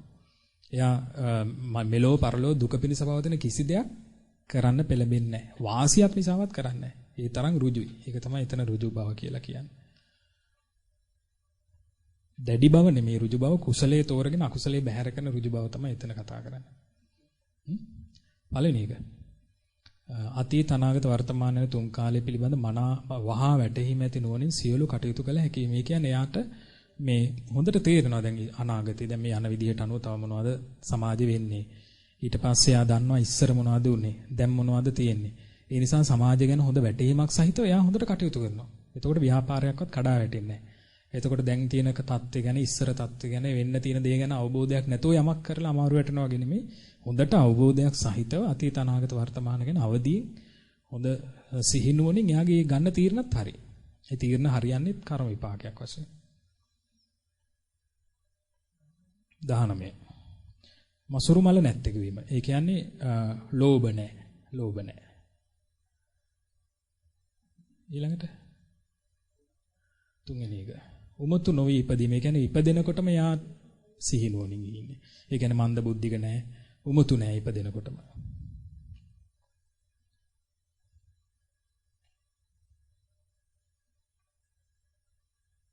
තව තියෙනවද? හරිද? හොඳයි. එතකොට මෙන්න මේ ටික ලියා ගන්න පොතේ ලියනකොටත් ඔබට මතක් වෙනවා. ඊට පස්සේ හැම ශික්ෂාපදයකටම ආනිසංස 5ක් ගානේ මතක තියාගන්න. හැම ශික්ෂාපදයකටම ආනිසංස 5ක්. එතකොට අපි ඊළඟ සතියේ සත්වඝාතනෙ වැළකීමේ ශික්ෂාපදයට ආනිසංස 5ක් කියන්න කියලා සුගත ජයග්‍රහ මහත්මයා කියන්න කියපුවාම පොත බලන්න නැතුව කියන්න පුළුවන් වෙන්න ඕනේ. ඒක තමාටම වාසියක්. මට නෙමෙයි. ඒක තමාට වාසියක්. මොකද ඒකේ තියෙන වාසිය මම කියන්නම්. ඔබට මේ කෙනෙක්ට සරලම වාසිය තමයි තව කෙනෙක් ඇහුවොත් කියලා දෙන්න පුළුවන්. ඇයි ඔබ පන්සිල් රකින්නේ? දෙවෙනි එක තමයි Tamanට පංචශීලයේ ගැන ලොකු ආදරයක් ඇති වෙනවා. ආදර ගෞරවයක් ඇති වෙනවා. මට මේ දේවල් තියෙනවා. ඉතින් මම හොඳම දෙයක් කියන්නම් මේ දේවල් වලින් ඔබට නැති සහ ඔබට ලොකුම අභියෝගයක් වෙලා තියෙන දේවල් ටික මතක තියාගන්න. ඒ කියන්නේ ඔබට නැති ඔබට ලොකු අභියෝගයක් වෙලා තියෙන ආනිසංස ටික මතක තියාගත්තා නම් හරි. එතකොට ඔබ ඒ දේවල් නැති කර ගැනීම පිණිස සිල් ආරක්ෂා කරන්න පටන් ගන්නවා. මම කියන්නේ 5ක් අවම වශයෙන්. උපරිම ඔක්කොම උනත් කමක් නැහැ. එහෙනම් මේ දේ ඔබ සටහන් කරගෙන තියාගන්න. අපි දැන් සූදානම් වෙන්නේ ඊළඟ බුදු ගුණේ මතක තියාගන්න. ඊළඟ බුදු ගුණේ තමයි සම්මා සම්බුද්ධ කියන බුදු ගුණය. මොකද ඊළඟ බුදු ගුණේ සම්මා සම්බුද්ධ කියන බුදු ගුණය. අරහං කියන බුදු ගුණය තමයි අපි පළමු වතාවේ ඉගෙන ගත්තේ. සම්මා සම්බුද්ධ කියලා කියන්නේ යහපත් ලෙස මනාකොට අවබෝධය සාක්ෂාත් කළා. සම්බුද්ධ කියලා කියන්නේ අවබෝධය සාක්ෂාත් වීම, අවබෝධයටපත් වීම, අවබෝධයට පැමිණීම කියන අර්ථය. ඒතකොට සම්මා කියලා කියන්නේ පරිපූර්ණ වශයෙන් මනාකොට, යහපත් ලෙස, අඩුවක් නැතුව අවබෝධයටපත් වුණා. ඒක තමයි සම්මා සම්බුද්ධ කියන වචනේ තේරුම. එතකොට දැන් සම්මා සම්බුද්ධ වුණු බුදුරජාණන් වහන්සේ අවබෝධයටපත් වුණා. උන්වහන්සේ අවබෝධ කළේ මොකක්ද? චතුරාර්ය සත්‍ය ධර්මය. ඒක තමයි අවබෝධ කළේ. අපි චතුරාර්ය සත්‍ය ධර්මයේ සටහන් කළ මතක තියාගමු. පළවෙනි එක මොකක්ද? දුක නම් වූ ආර්ය සත්‍යය. දෙවෙනි එක දුක්ඛ සමුදය.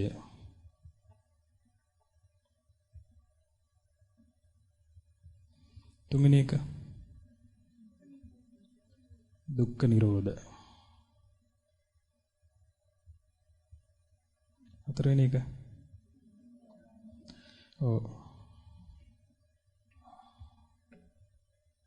පටිපදා. දුක්ඛ නිරෝධ ගාමිනී පටිපදා කියන ආර්ය සත්‍යය. ඒතකොට දැන් මෙතන අපිට මුණ ගැහෙන වචනයක් ආර්ය සත්‍ය කියන වචන දෙක. ඊළඟට අපිට මුණ ගැහෙනවා මෙතන දුක්ඛ කියනකොට මේ දුක්ඛ ගැනයි කතා කරන්නේ. දුක්ඛ සමුදය කියනකොට මෙතන තියෙනවා හට ගැනීමක්. දුක්ඛ නිරෝධය කියනකොට මෙතන තියෙනවා නැතිවීමක්. ඊට පස්සේ දුක්ඛ නිරෝධ ගාමිනී පටිපදා කියනකොට මෙතන තියෙනවා මේ දුක්ඛ නිරෝධ කියන මේ දුක නැති කිරීම කියන එක සාක්ෂාත් කළ හැකි පටිපදා කියලා කියන වැඩපිළිවෙල ප්‍රතිපදාව. ඒක තමයි මෙතන කියන්නේ. එතකොට මේ දුක්ඛ සමුදය ගැන නෙමෙයි කියන්නේ දුක්ඛ නිරෝධය Tamanට ඇති කරගන්න පුළුවන් වැඩපිළිවෙල තමයි පටිපදාව කියන්නේ. ඊළඟට දුක්ඛ කියන්නේ මොකක්ද? දුක්ඛ කියන එකෙන් කියවෙන්නේ කියන එක අපි දැනගන්න ඕනේ. දුක්ඛ සමුදය කියන්නේ මොකක්ද? හටගන්නේ කියලා අපි දැනගන්න ඕනේ. දුක්ඛ නිරෝධය කියන්නේ මොකක්ද? නැති වෙන්නේ කියලා අපි දැනගන්න ඕනේ. පටිපදාවේදී මොකක්ද කරන්න තියෙන කියලා දැනගන්න ඕනේ. ආර්ය කියන්නේ මොකක්ද? සත්‍ය කියන්නේ මොකක්ද කියන එක අපි දැනගන්න ඕනේ. ඒක තමයි අද අපි භාවනාවට කලින් දැනගන්න කාරණා ටික.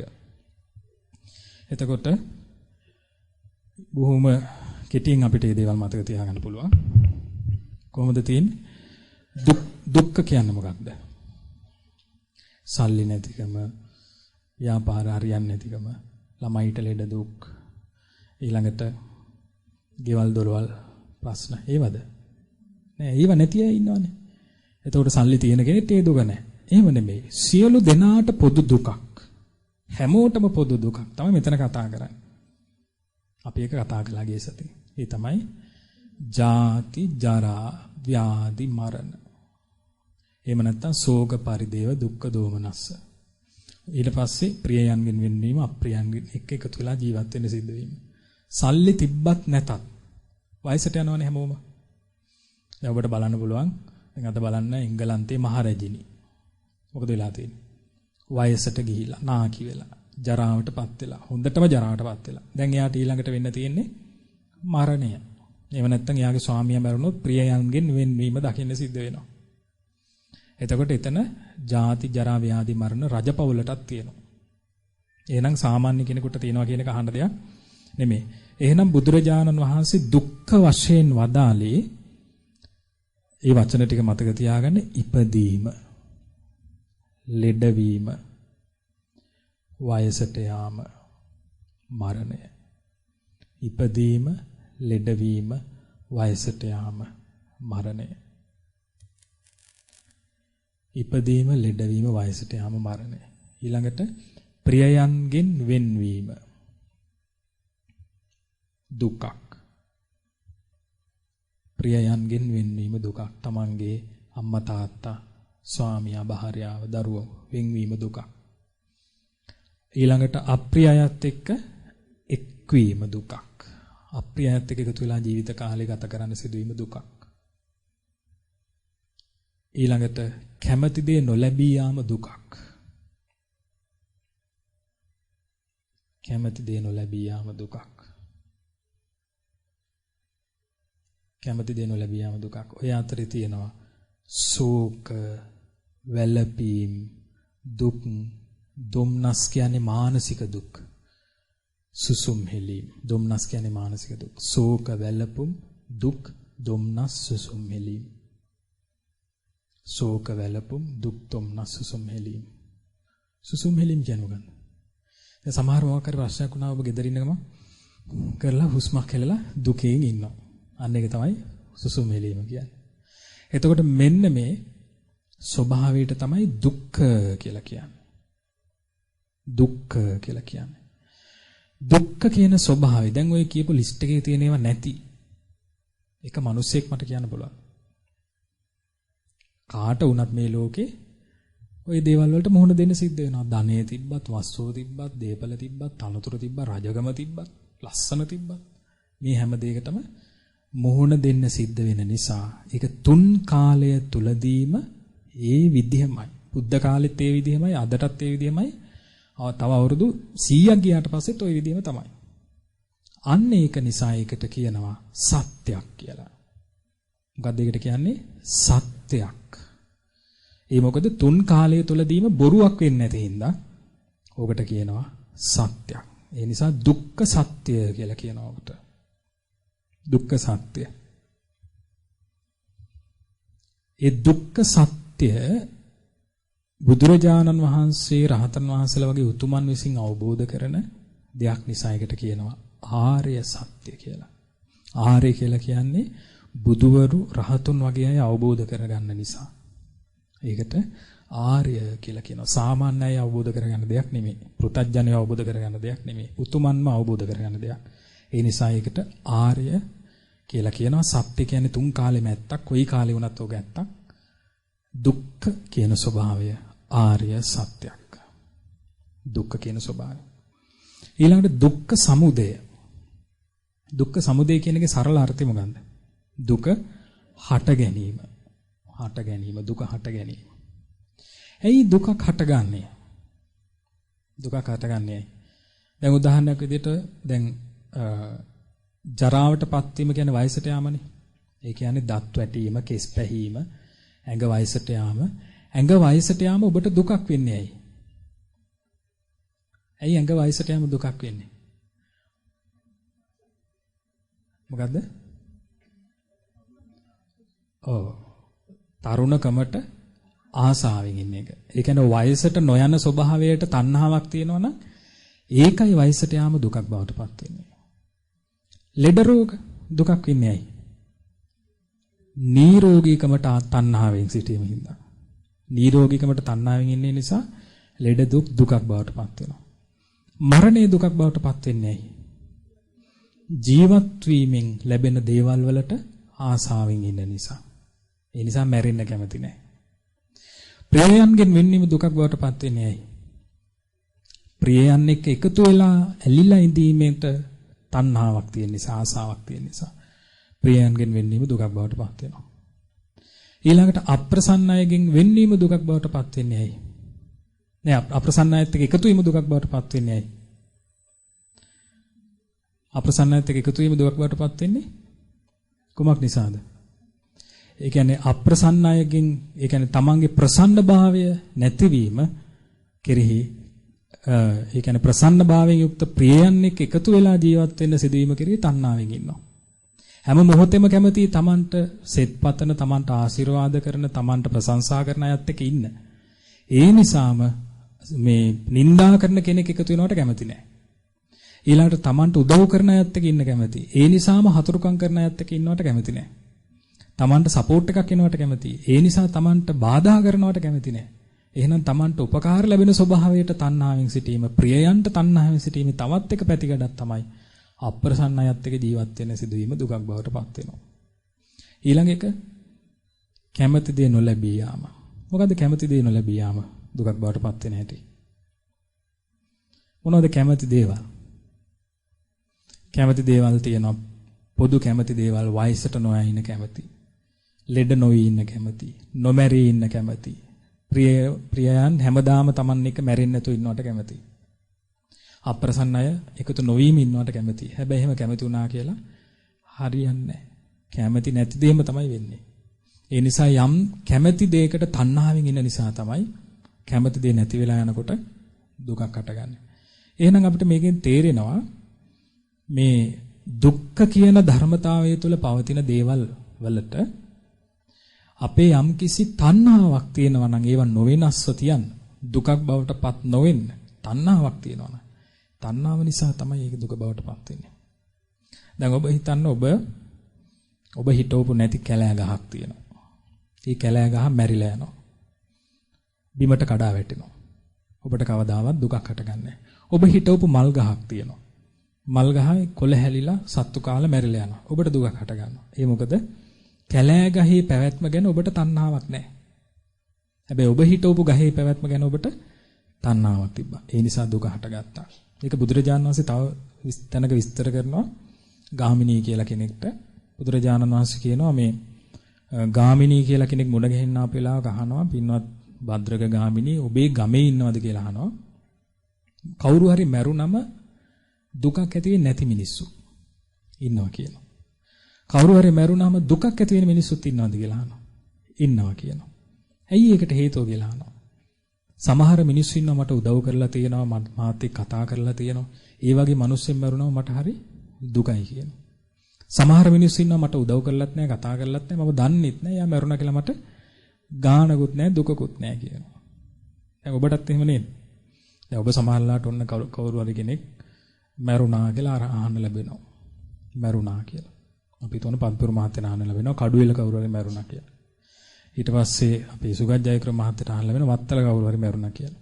මාළබේ කවුරු හරි මැරුණා කියලා පද්මසිරි මහත්තයාට අහන්න ලැබෙනවා. ඔයලා බලනවා කවුද මේ මැරුණේ? බලනකොට තමගේ යාළුවෙකුත් නෙමෙයි දැකපු කෙනෙකුත් නෙමෙයි දන්න කෙනෙකුත් නෙමෙයි අහලවත් නැහැ. මලගෙදරවත් යනවද? යන්නේ දුකකුත් නැහැ. හැබැයි හොයලා බලනකොට මේ දන්න කෙනෙක් යාළුවෙක් කතා කරලත් තියෙන උදව් කරලත් තියෙන. අනේ සියුම් දුකක් කියන අපරාධේ.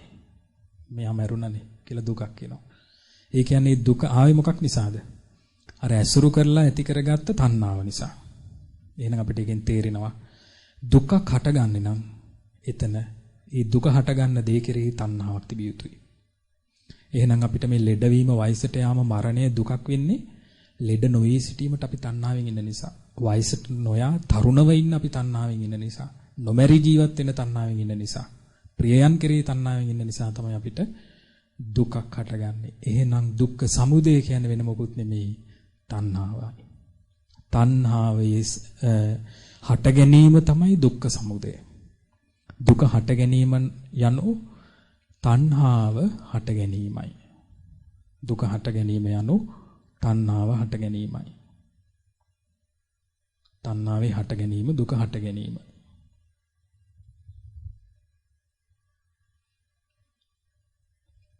එතකොට යම් කිසි කෙනෙක් දුකෙන් නිදහස් වෙන්න නම් එයා කරන්න ඕනේ තණ්හාව නැති කරන එකයි. වයසට යන එක නවත්තන එක නෙමෙයි කරන්න ඕනේ තණ්හාව නැති කරන එකයි. එතකොට එයා වයසට ගියා කියලා එයාට දුකක් නැහැ. තරුණකමට ආසාවක් නැහැ. නිරෝගීකමට ආසාවක් නැහැ. ජීවිතයට ආසාවක් නැහැ. ප්‍රියයන් කෙරෙහි බැඳීමක් නැහැ. ප්‍රිය වස්තුන්ට බැඳීමක් නැහැ. උපකරණයකටවත් කිසි දෙයකට කීකට දොරකටවත් බැඳීමක් නැහැ. ඒ නිසා මේ දේවල් වෙනස් වුණා හොරු ගත්තා කියලා පොඩ්ඩක්වත් දුකක් ඇති වෙන්නේ නැහැ. මොකද තමන් මේ දේවල් වල ආදීනව වෙනස් වීම කවදා හරි නැති වෙනවා කියලා දැනගෙන තණ්හාවෙන් තොරව වාසය කිරීම නිසා. එතකොට මේකේ කෙලවරට ගියාම මේ තණ්හාව ඉතිරි නැතුව ආයි හට ගන්න නැති වෙන තත්ත්වයක් තියෙනවා. එහෙනම් තණ්හාව නැති කිරීම තමයි දුක්ඛ නිරෝධයටපත්. දුක්ඛ නිරෝධ කියන්නේ දුක නැති කිරීම. දුක නැති කරන්න නම් නැති කරන්න ඕනේ තණ්හාවයි. ඒක තමයි තුන්වෙනි ආර්ය සත්‍ය බවටපත් වෙන්නේ. දුක නැති කිරීම තණ්හාව නැති කිරීමෙන් සිද්ධ වෙන දෙයක්. දුක නැති කිරීම තණ්හාව නැති කිරීමෙන් සිද්ධ වෙන දෙයක්. දුක නැති කරනවා කියන එක මම දැන් දුක් වෙන්නේ නැහැ මම දැන් තණ්හාව නවත්තනවා කිව්වට කරන්න පුළුවන් දෙයක් නෙමෙයි. ඒක කරන්න වැඩපිළිවෙලක් තියෙනවා. ඒ වැඩපිළිවෙලට තමයි දුක්ඛ නිරෝධ ගාමිනී පටිපදා කියන්නේ. දුක නැති කරන, ඒ කියන්නේ තණ්හාව නැති කරන වැඩපිළිවෙල. දුක්ඛ නිරෝධ ගාමිනී පටිපදාව. ඒක තමයි අෂ්ටාංගික මාර්ගය. ආර්ය අෂ්ටාංග මාර්ගයේ හැසිරීමෙන් තමයි දුක නැති කරගන්න අපිට පුළුවන් වෙන්නේ. ආර්ය අෂ්ටාංග මාර්ගයේ හැසිරීමෙන් දුක නැති කරගන්න පුළුවන් වෙනවා. ආර්ය අෂ්ටාංග මාර්ගයේ හැසිරීම. එතකොට මොකක්ද ආර්ය අෂ්ටාංග මාර්ගය කියන්නේ? සම්මා දිට්ඨි, සම්මා සංකප්ප, සම්මා වාචා, සම්මා කම්මන්ත, සම්මා ආජීව, සම්මා වායාම, සම්මා සති, සම්මා සමාධි. ඒක තමයි ආර්ය අෂ්ටාංගික කියන්නේ අංග 8කින් යුක්ත මාර්ගය. ආර්ය වූ, ඒ කියන්නේ උතුමන් වහන්සේලා විසින් පරිහරණය කරන අංග 8කින් යුක්ත මාර්ගය. ඒක තමයි අපිට දුක නැති කරන්න තියෙන වැඩපිළිවෙල. හරියට අපි පිළිකාවක් නැති කරගන්න බෙහෙත් කෝස් එකක් පාවිච්චි කරන්න ඕනේ වගේ, අන්න ඒ වගේ මේ දුක නැති කරන්න තියෙන වැඩපිළිවෙල තමයි ආර්ය අෂ්ටාංගික මාර්ගය. අපි ආර්ය අෂ්ටාංගික මාර්ගය දැනට ඔබ මේ වචන අට මතක තියාගෙන පස්සේ අපි මේවා පැහැදිලිව ඉගෙන ගන්නවා. දැන් මෙතන අපි චතුරාර්ය සත්‍ය තමයි මේකට කියන නම. එතකොට මේ දුක්ඛ කියන ස්වභාවය ආර්යයි උතුමන් වහන්සේලා විසින් භාවිතා කරන්නේ සත්‍යයක් තුන් කාලෙටමයි ති. දුක්ඛ සමුදයත් එහෙමයි. බුද්ධ කාලෙත් තණ්හාව නිසා තමයි දුක හටගත්තේ. අදටත් එහෙමයි, අනාගතෙත් එහෙමයි. ඊට පස්සේ දුක්ඛ නිරෝධය ගත්තොත් බුද්ධ කාලෙත් තණ්හාව නැති කිරීමෙන් තමයි දුක නැති වුනේ. අදටත් තණ්හාව නැති කිරීමෙන් දුක නැති වෙනවා. හෙටටත් තණ්හාව නැති කිරීමෙන් දුක නැති වෙනවා. ඊට පස්සේ ප්‍රතිපදාව ගත්තොත් බුද්ධ කාලෙත් ආර්ය අෂ්ටාංග මාර්ගයමයි වැඩපිළිවෙල. අදටත් ආර්ය අෂ්ටාංග මාර්ගයමයි, හෙටටත් එහෙමයි. ඒ නිසා තමයි මේ හතරටම ආර්ය සත්‍ය, ආර්ය සත්‍ය, ආර්ය සත්‍ය කියලා කියන්නේ. එතකොට මෙතන හතරක් තියෙන නිසා අපි මේ හතරට එක වචනයක්, වාක්‍යයක් කියනවා. චතුරාර්ය සත්‍ය. මොකද්ද කියන්නේ? චතුරාර්ය සත්‍ය. දැන් චතුරාර්ය සත්‍ය මතක තියෙන්න ඕනේ මේක. හොඳට මේක අධ්‍යයනය කරලා මතකේ දෙතුන් වතාවක් කියවගෙන ගෙදර ගිහිල්ලා තියාගන්න. දැන් මේ චතුරාර්ය සත්‍ය අපි සරලව මේ කතා කරපු දේ තේරුන්නේ නැති අය ඉන්නවද? දැන් ඔය ආර්ය අෂ්ටාංග මාර්ගය ගැන අපි වැඩි විස්තර පස්සේ කතා කරමු. චතුරාර්ය සත්‍ය ගැන මේ සරල හැඳින්වීම තේරුණාද? තේරුණා නම් අතෝස අවංක තේරිලා. එතකොට මේ යම් ගැටලුවක් තියෙනවා නම් ඔබට අහන්න පුළුවන්. අපි ආර්ය අෂ්ටාංග මාර්ගය ගැන පස්සේ පැහැදිලි කරගන්නවා. දැන් මෙන්න මේ කාරණා හතර ඔබට පොඩි කාලේ ඉඳලා කවදා හරි ඉබේ හිතිලා තියෙනවද? දුක කියන්නේ මේකයි. දුක හටගන්නේ තණ්හාව නිසා. ඊට පස්සේ දුක නැති කරන්න තණ්හාව නැති වෙන්න ඕන. ඒකට කාරණා 8ක් තියෙනවා. ඒකට කියන්නේ ආර්ය අෂ්ටාංග මාර්ගය කියලා. ඔබට හිතිලා තියෙනවද? හිතිලා නැහැ. හැබැයි ඔබට දැන් මේ දේ අහන්න ලැබුණා බුදුරජාණන් වහන්සේ කියලා දුන්න නිසා. දැන් ඔබට ඒක තේරෙනවා. සත්‍යක් වශයෙන් උත් තේරෙනවා. ඔබ නිකන් තර්කයට ගලපලා බලද්දි තේරෙනවා සත්‍යක් තමයි මේක කියන්නේ. බුදුරජාණන් වහන්සේ කිසිම ගුරුවරයෙක්ගේ උපදේශයක් නැතුව මේක අවබෝධ කළා. බුදුරජාණන් වහන්සේ අවබෝධ කළා දුක කියන්නේ මේකයි කියලා අවබෝධ කළා. දුක හටගන්නේ තණ්හාව නිසා කියලා ගුරුවරයෙක් කියලා දෙන්නේ නැතුව අවබෝධ කළා. මොකද ආලාර කාලාම උද්දකරාම පුත්තලම ඒවා දැනන් හිටියේ නැහැ. ඊට පස්සේ දුක්ඛ නිරෝධය තණ්හාව නැති කිරීමෙන් සිද්ධ වෙන දෙයක් කියලා ගුරුවරයෙක්ගේ උදව්වක් නැතුව අවබෝධ කළා. ඊට පස්සේ තණ්හාව නැති කරන වැඩපිළිවෙල ආර්ය අෂ්ටාංගික මාර්ගයයි කියලා ගුරුවරයෙක්ගේ උදව්වක් නැතුව අවබෝධ කළා. බුදුරජාණන් වහන්සේට මේ හතර කවුරු හරි කියලා දුන්නා කියලා ඔබ අහලා තියෙනවද? නැහැ. ගුරු උපදේශ රහිතව චතුරාර්ය සත්‍ය ධර්මය අවබෝධ කළ නිසා තමයි සම්මා සම්බුද්දයි කියන්නේ. ඒ සම්මා සම්බුද්ධ කියන්නේ මෙන්න මේ චතුරාර්ය සත්‍ය ධර්මය ගුරු උපදේශ රහිතව පරිපූර්ණ වශයෙන් අවබෝධ කළ නිසා. අඩුවක් නැහැ. ආයි පස්සේ කෙනෙක් ඇඟිලි දික් කරන්න බෑ ඔබ වහන්සේ මෙන්න මේක අවබෝධ කළා නැහැ කියලා. එහෙම කිසිම අඩුවක් නැතුව ගුරු උපදේශ රහිතව පරිපූර්ණ වශයෙන් අවබෝධ කළා. ඒක අපි මතක තියාගන්නවා මෙන්න මේ විදිහට. බුදුරජාණන් වහන්සේ චතුරාර්ය සත්‍ය ධර්මය මාගේ ස්වාමී වූ බුදුරජාණන් වහන්සේ චතුරාර්ය සත්‍ය ධර්මය ගුරු උපදේශ රහිත පරිපූර්ණ වශයෙන් අවබෝධ කළසේක. ගුරු උපදේශ රහිතව පරිපූර්ණ වශයෙන් අවබෝධ කළසේක. එම නිසා බුදුරජාණන් වහන්සේ සම්මා සම්බුද්ධ වනසේක. සම්මා සම්බුද්ධ වනසේක. සම්මා සම්බුද්ධ වනසේක. ඒක තමයි අපේ බුද්ධානුස්සති භාවනාවේ දෙවෙනි භාවනා වාක්‍ය බවට පත් වෙන්නේ සම්මා සම්බුද්ධ බුදු ගුණේ. සම්මා සම්බුදු ගුණේ. දැන් මේක මතක තියාගන්න ඕනේ. එතකොට චතුරාර්ය සත්‍ය කියනකොට මේ කාරණා හතරම මතක් වෙන්නත් ඕනේ. චතුරාර්ය සත්‍ය මොකද්ද බුදුරජාණන් වහන්සේ අවබෝධ කළේ කියලා කෙනෙක් කැමති නම් දුක්ඛාරය සත්‍ය අවබෝධ කළා. ඊට පස්සේ දුක්ඛ සමුදයාරය සත්‍ය අවබෝධ කළා. දුක්ඛ නිරෝධාරය සත්‍ය අවබෝධ කළා. දුක්ඛ නිරෝධ ගාමිනී පටිපදා අවබෝධ කළා. පරිපූර්ණ වශයෙන් චතුරාර්ය සත්‍ය ධර්මය අවබෝධ කළා. ඒ නිසා සම්මා සම්බුද්ධ වනසේක කියලා මතක තියාගන්න. දැන් අපි කටපාඩම් කරගනිමු. කියන්න බලන්න. මාගේ ස්වාමී වූ බුදුරජාණන් වහන්සේ චතුරාර්ය සත්‍ය ධර්මය පරිපූර්ණ වශයෙන්ම ගුරුපදේශ රහිතව අවබෝධ කළසේක. එම නිසා සම්මා සම්බුද්ධ වනසේක. සම්මා සම්බුද්ධ වනසේක. සම්මා සම්බුද්ධ වනසේක. මාගේ ස්වාමී වූ බුදුරජාණන් වහන්සේ චතුරාර්ය සත්‍ය ධර්මය පරිපූර්ණ වශයෙන්ම ගුරුපදේශ රහිතව අවබෝධ කළසේක. එම නිසා සම්මා සම්බුද්ධ වනසේක. සම්මා සම්බුද්ධ වනසේක. සම්මා සම්බුද්ධ වනසේක. මාගේ ස්වාමී වූ බුදුරජාණන් වහන්සේ චතුරාර්ය සත්‍ය ධර්මය පරිපූර්ණ වශයෙන්ම ගුරුපදේශ රහිතව අවබෝධ කළසේක. එම නිසා සම්මා සම්බුද්ධ වනසේක. සම්මා සම්බුද්ධ වනසේක. සම්මා සම්බුද්ධ වනසේක. දැන් දකුණු අතේ ඇඟිලි 5 ගණන් කරගෙන පස් වතාවක් කියන ඔය විදිහට හඬ නගා. මාගේ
හොඳයි. දැන් අරහං ගුණයයි සම්මා සම්බුදු ගුණයයි දෙකම එකතු කරලා කියන්න ඕනේ. අපි මාත් එක්ක ඉස්සලා කියමු. මාගේ ස්වාමී වූ බුදුරජාණන් වහන්සේ රාගය දුරු කළසේක, ද්වේෂය දුරු කළසේක, මෝහය දුරු කළසේක. එම නිසා අරහං වනසේක, අරහං වනසේක, අරහං වනසේක. මාගේ ස්වාමී වූ බුදුරජාණන් වහන්සේ චතුරාර්ය සත්‍ය ධර්මය පරිපූර්ණ වශයෙන්ම ගුරුපදේශ රහිතව අවබෝධ කළසේක. එම නිසා සම්මා සම්බුද්ධ වනසේක, සම්මා සම්බුද්ධ වනසේක, සම්මා සම්බුද්ධ වනසේක. දැන් ඔබ මේ දෙකම කියද්දී ඔබට වැරදිලා වචනේ විතරක් කියාගෙන යන්න ඉඩ තියෙනවා. ඒ නිසා මනසින් අර මං ගිය සතියේ කිව්වා වගේ අරහං ගුණේ කියද්දී මනසින් අරහං ගුණේ රාගය, ద్వේෂය, මොහි දුරු කළා කියන එක ඔබ මවා ගන්න ඕනේ හිතේ. ඒක ඇත්තටම රාග, දේශ, මොහ දුරු කළ බුදුරජාන් වහන්සේගෙන් වෙන් වුණා කියලා. ඊට පස්සේ දැන් සම්මා සම්බුදු ගුණය කියන්නේ චතුරාර්ය සත්‍ය කියන්නේ මේ චතුරාර්ය සත්‍ය ධර්මයේ කියන්නේ මේ දුකට හේතු දුක නැති කිරීම මාර්ගය කියන හතර මෙවිලා පෙන්නලා මතක් වෙලා ඒ හතරම අවබෝධ කළා කියන එක ඔබේ මනස තුළ වැඩ කරන්න ඕනේ. එතකොට වචනයෙන් විතරක් නැතුව මනසත් මේකට එකතු කරගෙන මේ භාවනාව කරන්න ඕනේ. දැන් අතේ ඇඟිලි දකුණු අතේ ඇඟිලි 5 තියාගෙන අරහං ගුණයයි සම්මා සම්බුදු ගුණයයි වචනේනොත් හිතෙනොත් මෙනෙහි වෙන ආකාරයට සත්‍යයනා කරන්න බලන්න ටික වෙලා. මාගේ ස්වාමී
හොඳයි. එහෙනම් දැන් මං හිතන්නේ මතක හිටින්න ඕනේ. දැන් මතකේ දුර්වලකමක් තවමත් මතක හිටියේ නැති ගතියක් මොකක් හරි තියෙන අය අත උස්සන්න බලන්න. අපි ඔක්කොම එකට යනවද ඉස්සරහට කියලා තේරුම් ගන්න. හොඳයි ඒ කියන්නේ අන්තිම කෙනාටත් මතකයේ තියෙනවා.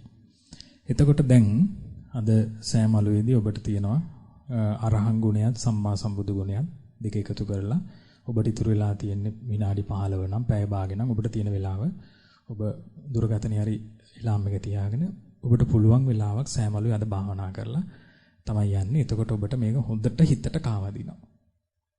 එතකොට දැන් අපිට තෙරුවන් සරණින් මේක සති 9ක් කරගන්න පුළුවන් වුණොත් ඔබට පුළුවන් බුදු ගුණ 9ක් එකට එකතු කරගෙන භාවනා කරන්න මතකයේ තියාගන්න. එතකොට බුද්ධානුස්සති භාවනාව මතකින් කරනවා. ඒ නිසා සතිය පුරාවට මේක කරන්න. ඊටු දවස් 6ත් මේක කරන්න. එතකොට අමතක නොවි මතකයෙන් කරන්න පුළුවන් වෙනවා. මොකද ඉස්සරහට ಗುಣ තව එකතු වෙනකොට මේ වාක්‍ය දික් වෙනවා. ඒ නිසා ඒක දික් වෙච්ච දෙයක් මතක තියාගන්න නම් නිතරම මතක තියාගෙන තිබීම බොහොම වැදගත් වෙනවා. ඉතින් ඒ නිසා එහෙනම් අපි ආශිර්වාද කරන ඔබ සියලු දෙනාට ඊ타ත්ම සුවසේ මේ උතුම් වූ ගුණ ධර්මයේ සම්පූර්ණ කරගන්න අපි සාකච්ඡා කළ දේවල් මතක තියාගන්න වාසනාව උදා වෙත්වා සාදු සාදු සාදු රැස් කරගන්න තිබුණු සියලු පුණ්‍ය සම්පත් හැම දෙවියෝ අනුමෝදන් වෙත්වා ආයු වර්ණ සප බල ප්‍රඥා ලැබේවා ගටිකාර බ්‍රහ්ම රාජ්‍ය අනුමෝදන් වේවා අප සියලු දෙනාට මේ ආකාරයෙන් ගුණ ධර්ම දියුණු කරන්නට උපකාර කරත්වා සක්දේවදුන් විශ්වකර්ම දිව්‍ය රාජ්‍ය අනුමෝදන් වෙත්වා සුමන සමත් දෙවියෝ මේ පින් අනුමෝදන් වෙත්වා දැඩිමුණ්ඩ දෙවියෝ මේ පින් අනුමෝදන් වේවා මේ ආකාරයෙන් ගුණ ධර්ම බොහෝ අපිට දියුණු කරගන්නට උපකාර කරත්වා අපගේ ඉෂ්ට දේවතාවුන් වහන්සේලාත් අනුමෝදන් වේවා මේ පුණ්‍ය භූමිය ආරක්ෂා කරන සත්පුරුෂ දේවතාවුන් වහන්සේලාත් මේ පින් අනුමෝදන් වේවා ආයු වර්ණ සප බල ප්‍රඥා ලබත්වා චතුරාර්ය සත්‍ය ධර්මය අවබෝධ කරගනිත්වා සාදු සාදු සාදු. ඒ වගේම රැස් කරගන්නට දෙන පුණ්‍ය සම්පත් අපගේ ගුරු දේවයන් වහන්සේ අනුමෝදන් වේවා නිදුක් වේවා නිරෝගී වේවා සුවපත් වේවා දීර්ඝායු සම්පත් ලැබේවා චතුරාර්ය සත්‍ය ධර්මය අවබෝධ වේවා සාදු සාදු සාදු. ඒ වගේම අද දවසේ මේ සීල දිනාට සංග්‍රහ කරපු පින්නතුන්ටත් ඒ වගේම මේ සඳහා පවිත්‍ර කරලා මේ ආසන සකසලා නොඑක ආකාරයෙන් අද දවසේ වැඩසටහනට උපකාර කරපු සීල දිනාටත් ඒ වගේම සහභාගී වුණු